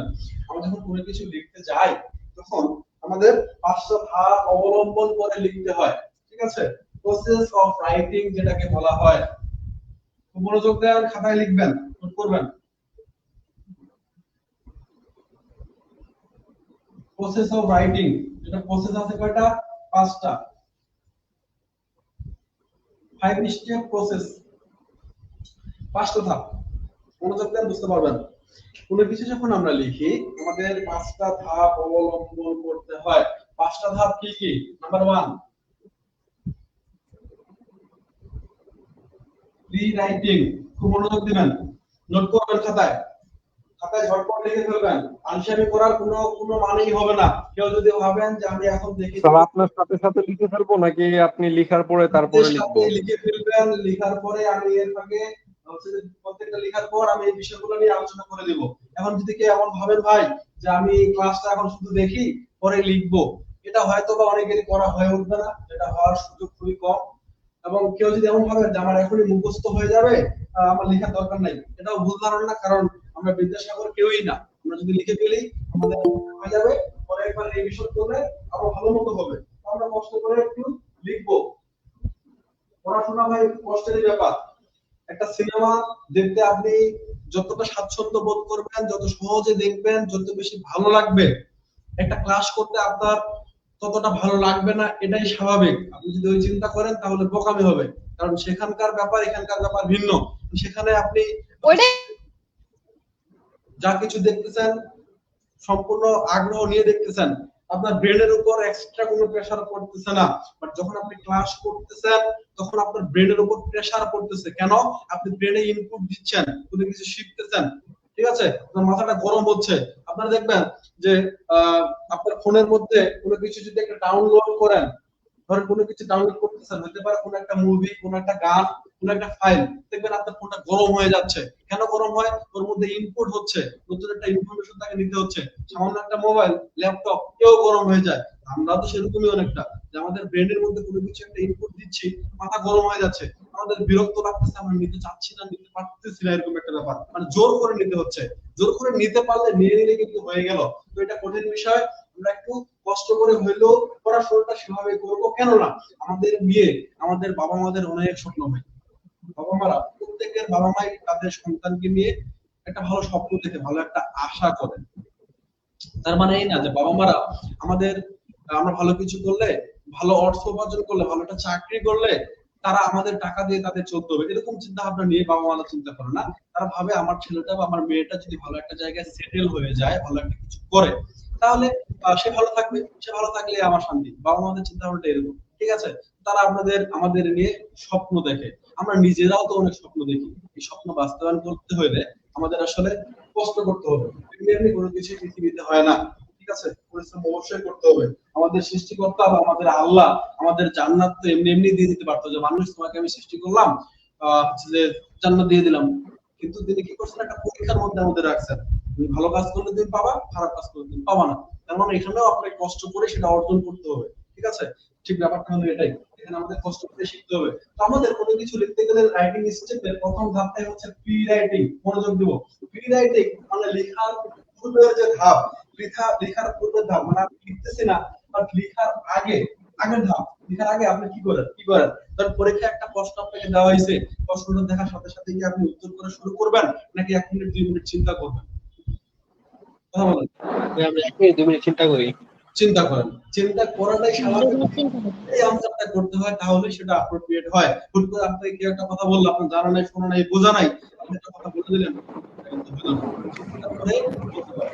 এখন আপনি কোনো কিছু একটা লিখবেন, লেখার আগে আপনাকে চিন্তা করতে হবে যে আমি আসলে কি কি লিখতে যাচ্ছি। সেটা যদি একটা গল্প হয়, সেটা যদি একটা গল্প হয়, তাহলে গল্পটা আমি কিভাবে সাজাবো, কোন পারপাস নিয়ে আমি ভাববো, গল্পটার মধ্যে ক্যারেক্টার গুলো আমি অ্যাড করবো, বিষয়গুলো অ্যাড করবো, কিভাবে গল্পটাকে সুন্দরভাবে প্রেজেন্ট করা যায়।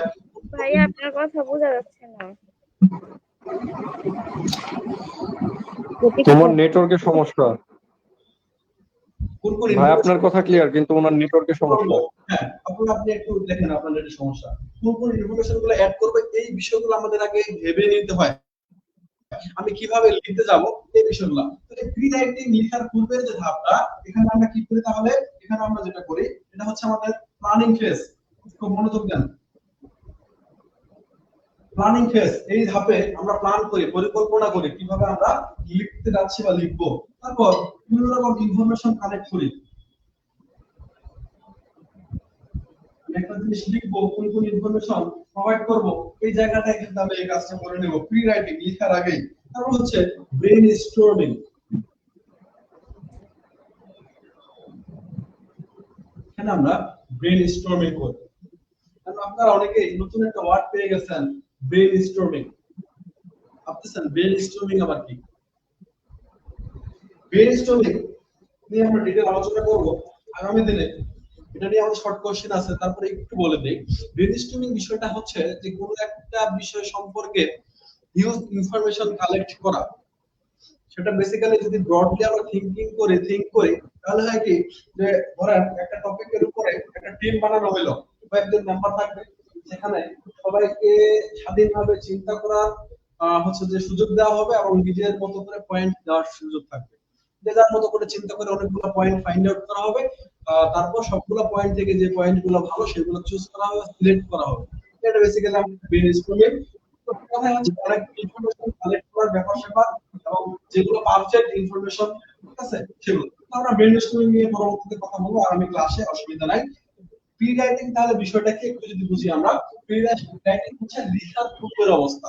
আমরা লেখার আগে যে পরিকল্পনাটা করি, যে চিন্তা ভাবনা করি, কি কি বিষয়গুলো থাকবে, কিভাবে প্রেজেন্ট করব, কিভাবে প্রেজেন্ট করব না, এই থিংকিং এর যে ধাপটা, প্ল্যানিং ফেজ বলা হচ্ছে, পরিকল্পনার যে ধাপটা, এটাকে বলছে প্রি রাইটিং, প্রথম ধাপ। এটা ক্লিয়ার হইছে? ক্লিয়ার? জি ভাইয়া। জি ভাইয়া। আমার পরিকল্পনা করা শেষ, আমার চিন্তা ভাবনা করা শেষ, কি কি লিখবো আমার ভাবা শেষ। তাহলে এখন আমি কি করব? লেখা শুরু করব, তাই তো? কথা বলেন। জি ভাই, লেখা শুরু করেন। জি ভাইয়া। ড্রাফটিং বা ড্রাফট খসড়া করব। ড্রাফটে আমরা কি করি? হয় না, আমরা অনেকেই সিনেমা দেখে থাকবো, বাংলা সিনেমা, যে ধরেন শাকিব খান অথবা মান্না অথবা যে কোনো একজন নায়ক,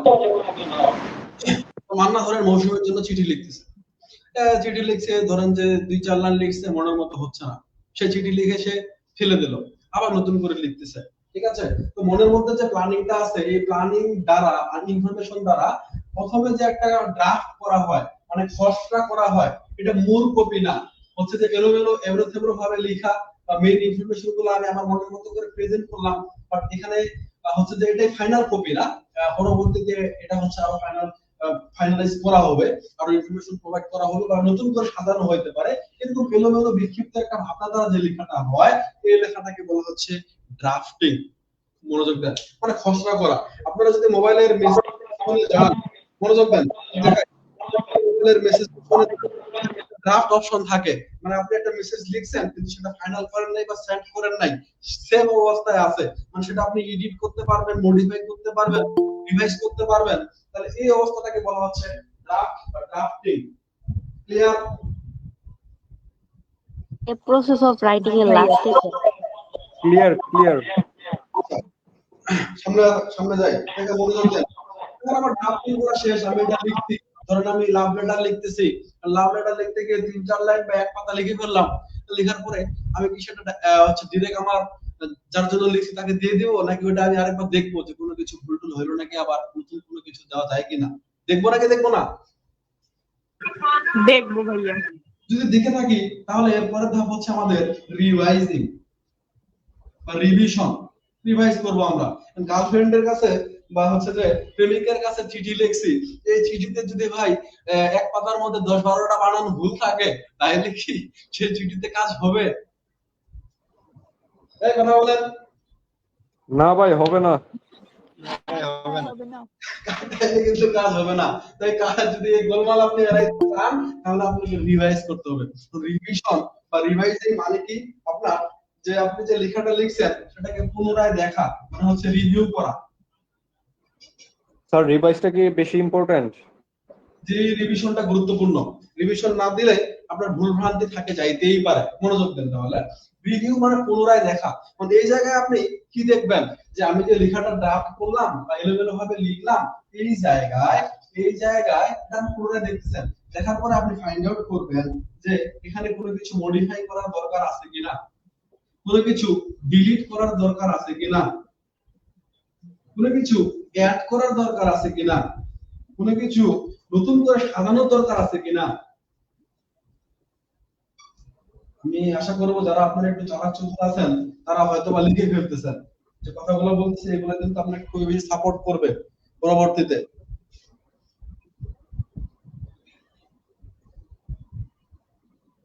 ঠিক আছে, তাহলে আপনি পড়ার সাথে সাথে বুঝতে পারতেছেন যে এখানে নতুন কোনো ইনফরমেশন অ্যাড করার দরকার আছে কিনা, কোনো কিছু মডিফাই করার দরকার আছে কিনা, এই লাইনটা আমি বাদ দিব কিনা, এই লাইনটা বাদ দিয়ে নতুন কোনো লাইন অ্যাড করব কিনা, বা নতুন এমনিতে কোনো ইনফরমেশন আরো অ্যাড করার দরকার আছে কিনা, নতুন করে সাজানো, এই লাইনটা আগে এই লাইনটা পরে, বা নতুন করে সাজানোর দরকার আছে কিনা, এটা হচ্ছে আমাদের এই রিভাইজিং এর জায়গায় আমাদের দেখে নেওয়া উচিত, বা এই বিষয়গুলো ফাইন্ড আউট করতে হয়। তাহলে এটা হলো আমাদের তৃতীয় ধাপ। আমরা এটা বুঝতে পারলাম? জি ভাই, বুঝতে পারছি।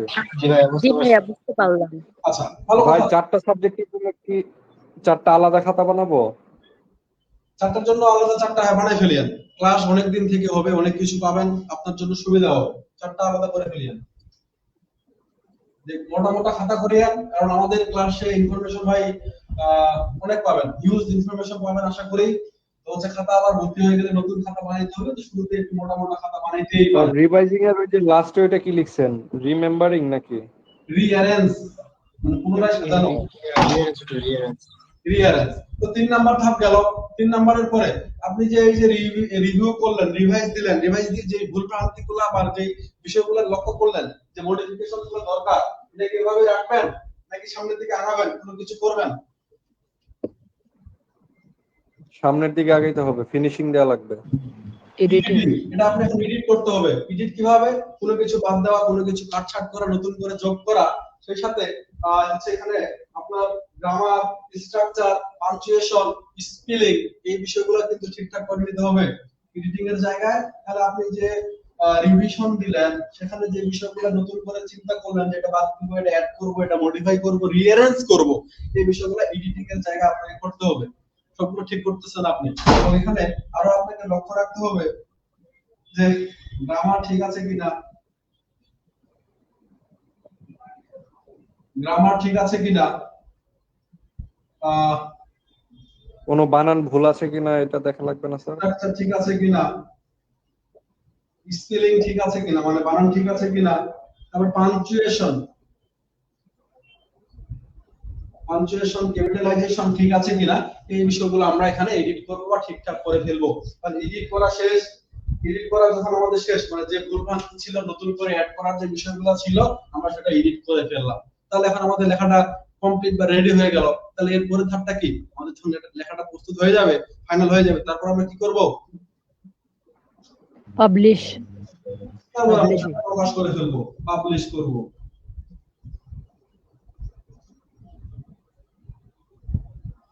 তাহলে আমাদের 5 নম্বর ধাপ বা 5 নম্বর স্টেপ হলো পাবলিশিং, মানে প্রকাশ করা। এখন ধরেন আপনি একটা কবিতা লিখছেন, কবিতার বই লিখছেন, কিন্তু এটা আপনি লিখলেন, এই প্রসেসগুলো, এই স্টেপগুলো ফলো করার পরে আপনার সেটা এডিটিং করা শেষ, মনের মতো হয়ে গেছে, এখন আপনি সেটা প্রকাশ করবেন।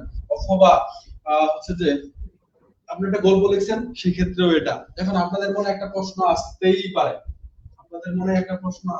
পারে, সেটা হলো ভাইয়া আমরা নরমালি পরীক্ষার খাতায় যেভাবে লিখি সেখানে তো ড্রাফট করে পরবর্তীতে আবার নতুন করে লেখার সুযোগ থাকে না, তাই তো? জি ভাইয়া। এখন দেখেন এখানে আমরা ড্রাফটটা কিন্তু সেভাবেই করি বলতে ড্রাফটের মধ্যে আগে থেকে আমাদের এখানে প্রি রাইটিং ব্যাপারটা ভালো থাকতে হবে, মানে হচ্ছে যে প্ল্যানিংটা ঠিকঠাক ভাবে থাকতে হবে। প্ল্যানিং ঠিকঠাক ভাবে করার পরে আমরা লিখবো, যেহেতু কম সময়, একটা নির্দিষ্ট সময়ের মধ্যে লিখতে হয়, এমনটা না যে আপনি এটা বারবার করতে থাকবেন, রিভিশন করতে থাকবেন, নতুন নতুন ইনফরমেশন অ্যাড করতে থাকবেন। পরীক্ষা দেওয়ার পরে আমাদের মাথায় অনেক নতুন নতুন ইনফরমেশন আসে, বন্ধু বান্ধব অনেক কিছু মনে করে দেয়, তখন আমরা মনে করি যে এই লাইনটা আমার লিখলে মনে হয় ভালো হইতো, বাট সেটা সুযোগ থাকে না কম সময় যেহেতু। সেই কারণে আমরা এখানে ড্রাফটটাই হচ্ছে মেইন লেখা।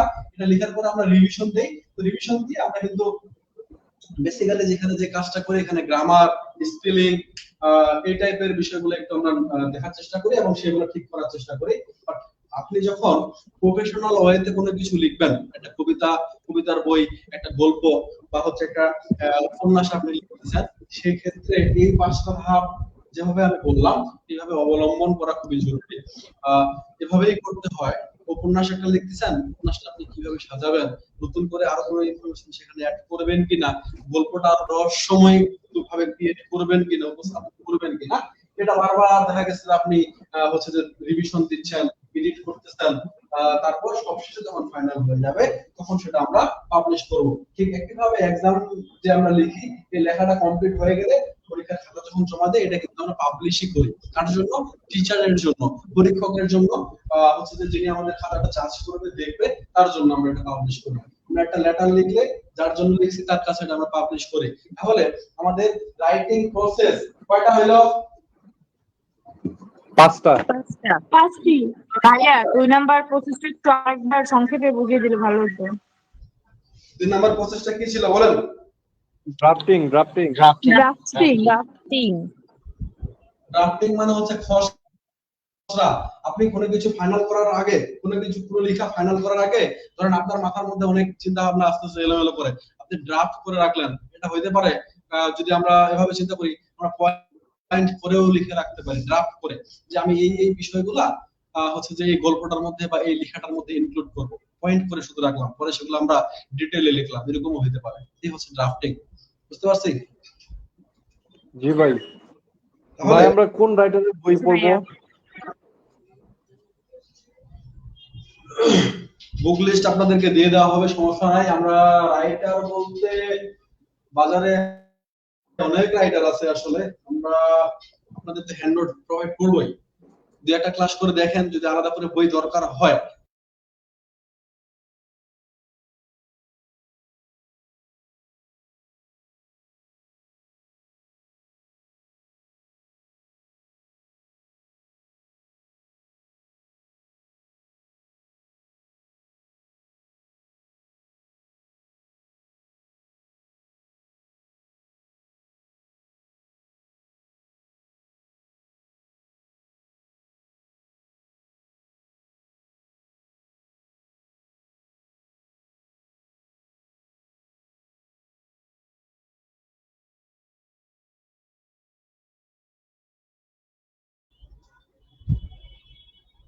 ভাই ফোক কেমনি কি করবো আল্লাহ জানে।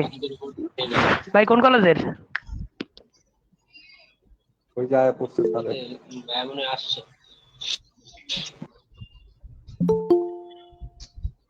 আমি মুন্সিগঞ্জে।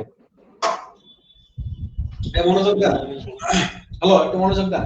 তাহলে এই হলো আমাদের process of writing. Process of writing তাহলে আমরা কয়টা পাইলাম একটু যদি আমরা বলি। 5টা। এর মধ্যে আমাদের সাব্বির ভাই এখন বলে শোনাবে এই 5টা প্রসেস কি কি। Mohammad Sabbir Hossain.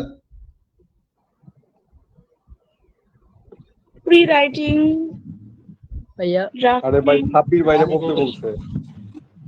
Pre writing, drafting, ভাইয়া আমি বলি ভাইয়া, এডিটিং এন্ড পাবলিশ। বলেন। সাইডটা কিন্তু বোর্ডে দেখা যায় ভাইয়া। হ্যাঁ হ্যাঁ, আপনি অনেক ভালো। সে আগে অ্যানসার করুন। বলেন বলেন বলেন।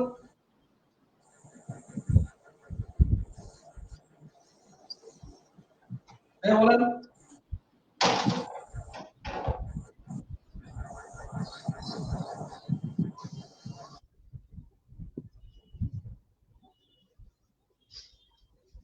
কথা বলো না। কে ভাই বলবেন কে না? বলবে সেটা বলেন। জাহিদুল ইসলাম বলেন। Pre writing, drafting, revising, editing আর লাস্টের আছে কি পাবলিশিং। গুড। পাবলিশ। আমাদের সবার হইছে, এই কথা বলেন, সবার মুখস্থ হইছে? জি জি ভাইয়া। স্যার। আচ্ছা ঠিক আছে। আর 5 মিনিট সময় হবে আপনাদের?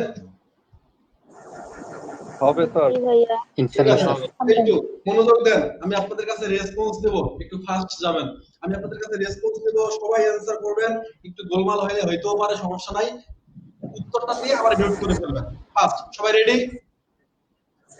রেডি।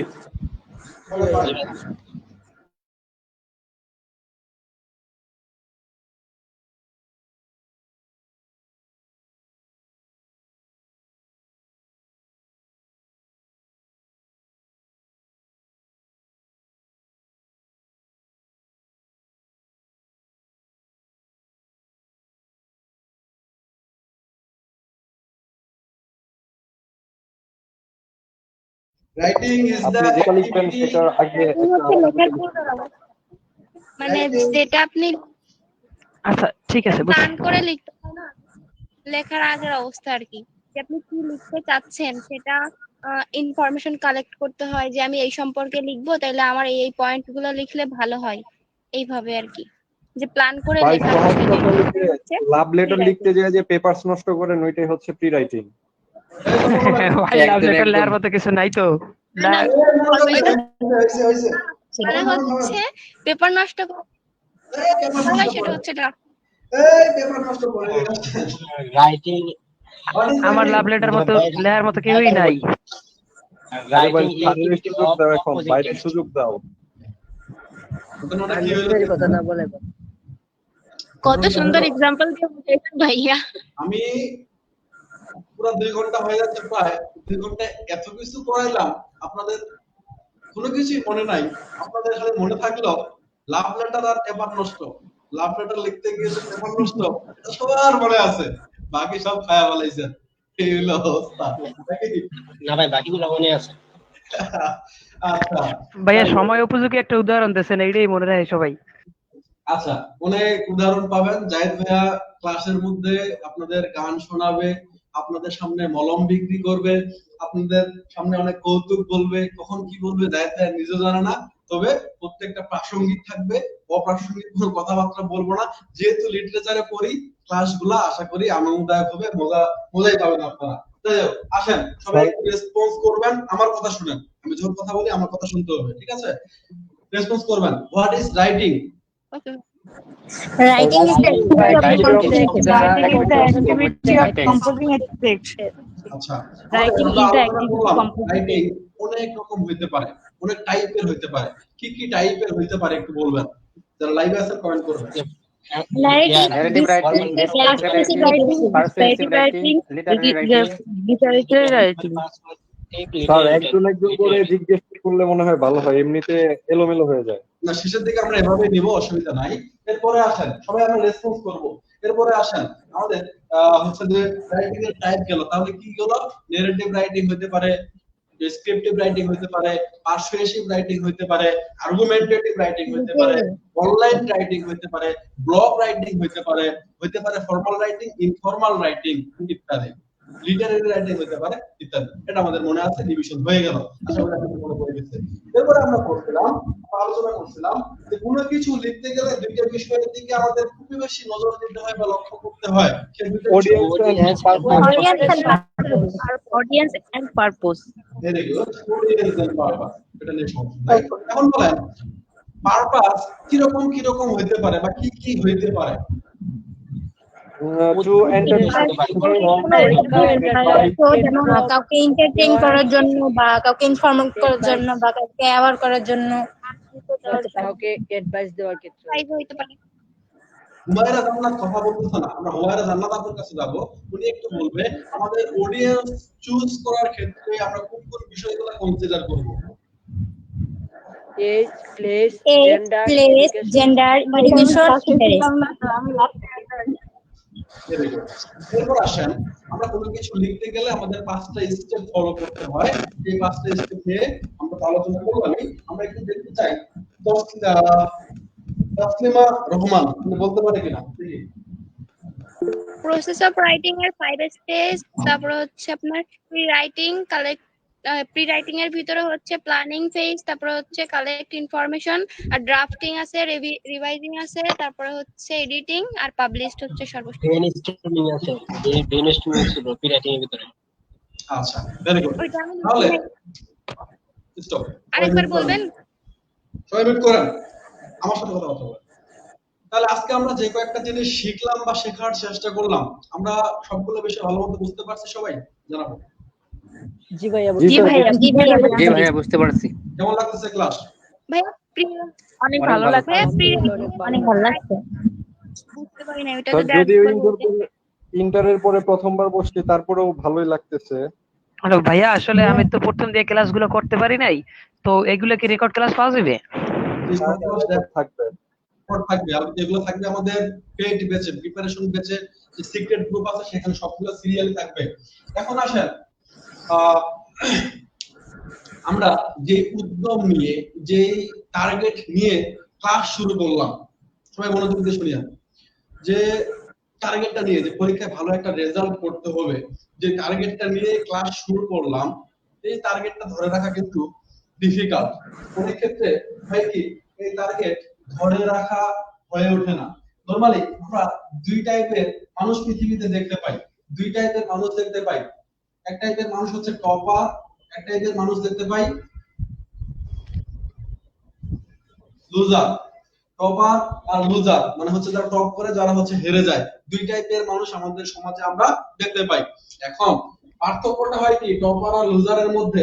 ধরেন টপার আর লুজার উভয় হয় কি তারা নতুন একটা জিনিস দেখে হয়তো বা মোটিভেটেড হইলো, হইতে পারে কোনো বন্ধুর দ্বারা, বান্ধবীর দ্বারা, বা কোনো একটা লেখা পড়ার মাধ্যমে নিজেকে মোটিভেটেড করলো, বা সেলফ মোটিভেটেড হয়। অনেক সময় নিজে নিজে একটা টার্গেট নেয় বা হচ্ছে যে একটা উদ্যোগ নেয়, কি সেটা যে আমি এইবার হয়তো বা আজকে থেকে নিয়মিত পড়াশোনা করব, হচ্ছে যে পড়াশোনাটা আমার কন্টিনিউ করে যাইতে হবে, এরকম একটা থিঙ্কিং হয়। এটা লুজারের ক্ষেত্রেও হয়, টপারের ক্ষেত্রেও হয়। কিভাবে? ধরেন একজন লুজার, যে এই লুজার কিন্তু চিন্তা করে তার লেভেলটা হাই থাকে যে আমি কালকে থেকে 8 ঘন্টা পড়াশোনা করব। যে টপার ও ও কিন্তু এই 8 ঘন্টা পড়ার একটা চিন্তা ভাবনা করে, শুরু করে দুইজনেই, বুঝেন, মনোযোগ দেন, শুরু করে দুইজনেই।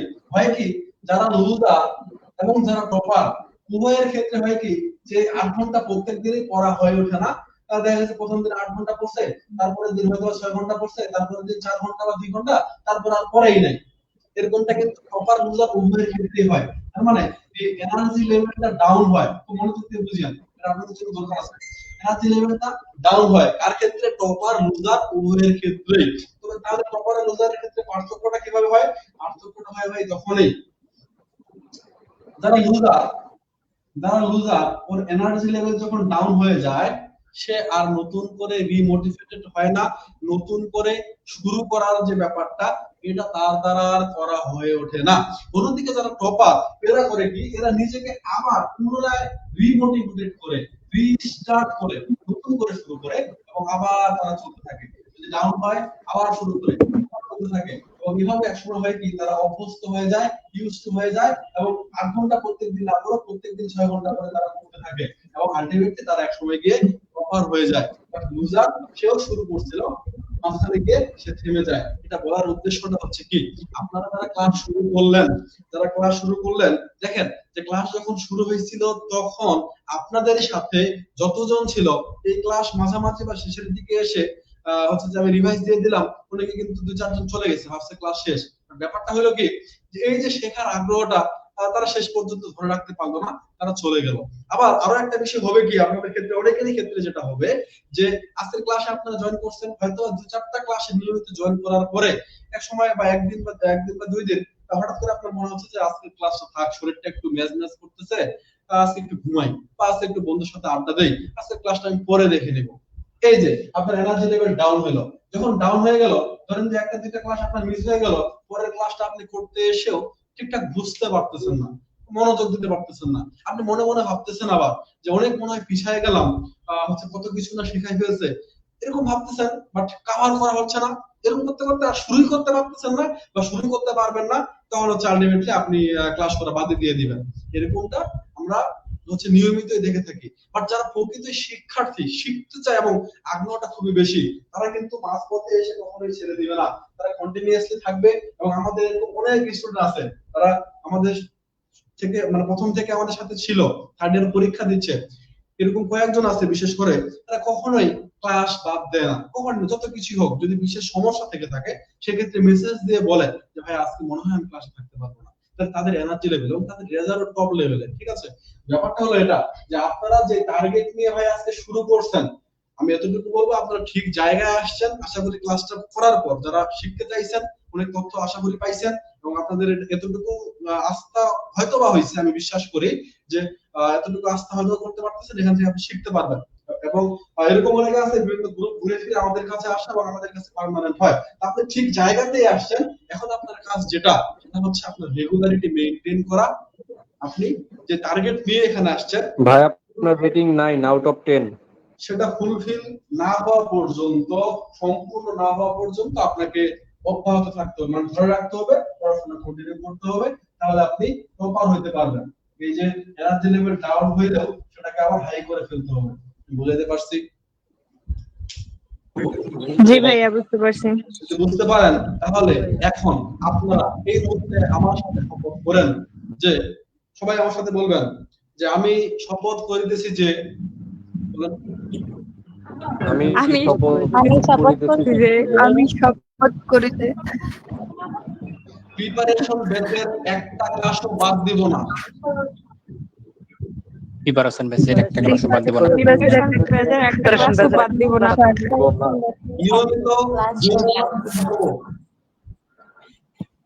নিয়মিত ক্লাস করব।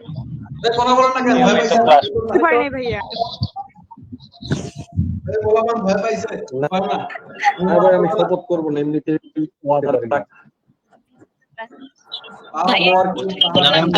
নিয়মিত ক্লাস করব ইনশাআল্লাহ ভাই, ইনশাআল্লাহ।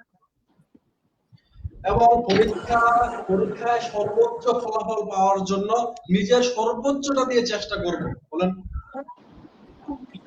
এবং পরীক্ষায় পরীক্ষায় নাম্বার নিজের সর্বোচ্চ দিয়ে চেষ্টা করবো।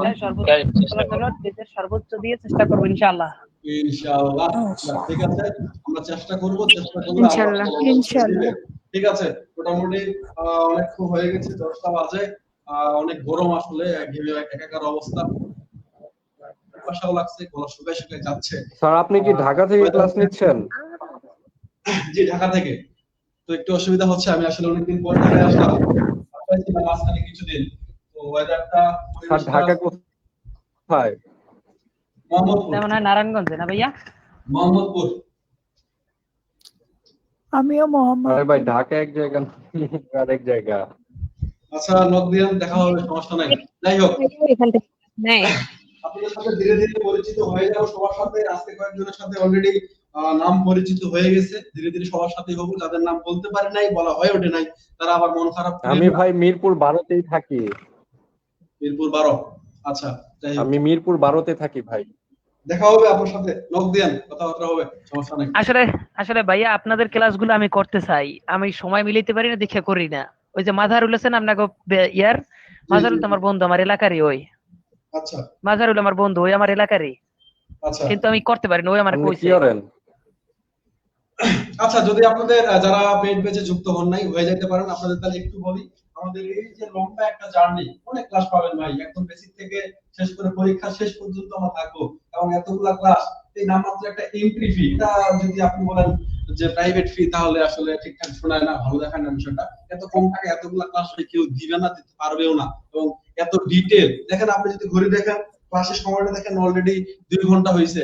আপনার কলেজে যদি ক্লাস টাইম হিসাব করেন, একটা ক্লাস কত ঘন্টা, 40 থেকে 45 মিনিট, সেই হিসাব চিন্তা করলে অলরেডি আমরা 3টা ক্লাস করেই ফেলছি এক ক্লাসের মধ্যেই। এত লম্বা ক্লাস, ঠিক আছে, আসলে লম্বা ক্লাস। ভাইয়া ক্লাসগুলা কি, হ্যালো ভাইয়া, এই ক্লাসগুলা কি রাত 9টার পর করা যায়? তাহলে আমি প্রত্যেকদিন থাকতে পারতাম, আমি পেট বেজে ভর্তি হইতাম। বেসিক্যালি ক্লাসগুলো নিব 8:30 9টা এরকম সময় শুরু হবে। 8টা 8:30 থেকে না, আজকে একটু তাড়াতাড়ি হয়ে গেছে, 8:30 থেকে শুরু হবে, 8:30 অথবা 9টা, ঠিক আছে, সেটা আমরা জানাই দেব।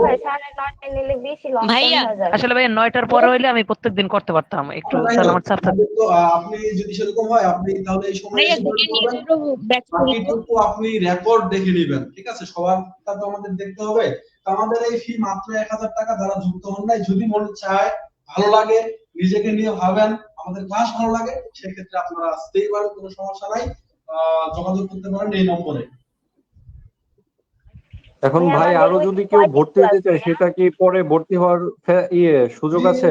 পরে ভর্তি হইতে পারবে, আর কয়েকদিন পর্যন্ত আমাদের ভর্তি চালু আছে, বাট পরবর্তীতে কিন্তু অফ করে দেবো আমরা। দেখা গেছে কেউ 1 মাস পরে যদি এসে বলে যে আমি ভর্তি হব, সেক্ষেত্রে বিষয়টা চিন্তা করতে হবে আমাদের, কেননা মাঝপথে এসে ভর্তি হয়ে পরে রেজাল্ট খারাপ করলে সেটা দায়ভার তো আমরা নিতে পারি না, তাই না? আর শেষে এসে হঠাৎ করে সবগুলা কভার করা কঠিন হয়ে যায়। তো আমরা প্রথমে যেভাবে ডিটেল বিষয়গুলো যাচ্ছে, একটা জিনিসের সিকোয়েন্স আছে, এভাবে তো আর মাঝখানে গিয়ে হবে না, ঠিক আছে? তো আপনারা চাইলে আপনাদের বন্ধু বান্ধব জানাইতেই পারেন, সবাই তাইলে বলবো না স্যার যে আমরা যেহেতু সবাই যথেষ্ট যে ভর্তি হওয়ার জন্য আমরা এরকম চিন্তা ভাবনা রাখবো না যে আমার বন্ধুকে আমি বললে সে যদি আমার থেকে বেশি নম্বর পেয়ে যায়, এরকম নিম্ন মানসিকতা আমরা রাখবো না। উপকৃত হোক না, কেউ যদি উপকৃত হয়, দিন শেষে সে যদি মনে মনে একবারও ভাবে যে হচ্ছে জাহিদুল ভাইয়ের জন্য আমি হচ্ছে যে এখানে ক্লাস করছি, উপকৃত হয়েছি, এই যে চিন্তাটা তার মন থেকে, ভাবনাটা আপনার জন্য আশীর্বাদ হয়ে থাকবে, ঠিক আছে? এবং সবাই আমরা একসাথে করবো। তো যাই হোক, আমরা যদি কারো মনে চায়, তাহলে আমরা ভর্তি হইতেই পারি, এই নম্বরে যোগাযোগ করতে পারি আমরা। তো মোটামুটি স্যার আমার এক বন্ধু ভর্তি হতে চাইছে, তাইলে ওরে বলি যে 1500 টাকা লাগবে। তো 1500 না, 1000। স্যার 500 টাকা আমি নিয়ে নিব। দেখছেন অবস্থা? কি ভাই বিজ্ঞাপন দিতেছেন নাকি? যাক, উনি মজার মানুষ, খুব ভালো লাগলো ওনার সাথে কথা বলে। আসেন একটু আমরা শেষ করবো, হ্যাঁ, অনেক রাত হয়েছে, শেষ করতে হবে। তো বিষয়টা হলো আবশ্যক থাকে একটু যে আমরা এভাবে রেগুলার ক্লাসগুলো করে যাব। আপনারা রুটিন এখনো পান নাই, আমরা রুটিন নিয়ে কাজ করতেছি। আসলে লম্বা একটা কাজ, তো আপনাদের সাজেশন সাথে রুটিন দুটো একসাথে হচ্ছে, ঠিক আছে? তো টাইপ করতে একটু সময় লাগতেছে, টাইপ করতেছি। দেখি আজকের মধ্যে, রাতের মধ্যে কমপ্লিট। আজকে হয়তো আর কাজ করবো না, কালকে পরীক্ষা আছে, দোয়া রাখেন।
তো ঠিক আছে, আজকে আমরা শেষ করি। আমাদের মোটামুটি আজকের আলোচনা শেষ। আপনারা কালকের মধ্যে রুটিন পেয়ে যাবেন এবং হচ্ছে যে ধারাবাহিকভাবে ক্লাসগুলো করবো, নিয়মিত ক্লাসে থাকবেন এবং ক্লাস কেমন লাগছে যদি ভালো লেগে থাকে সেটা আপনারা পোস্ট করে জানাতে পারেন এবং আশা করি আপনাদের নিজেদের বন্ধু বান্ধবীদের আপনারা জানাবেন।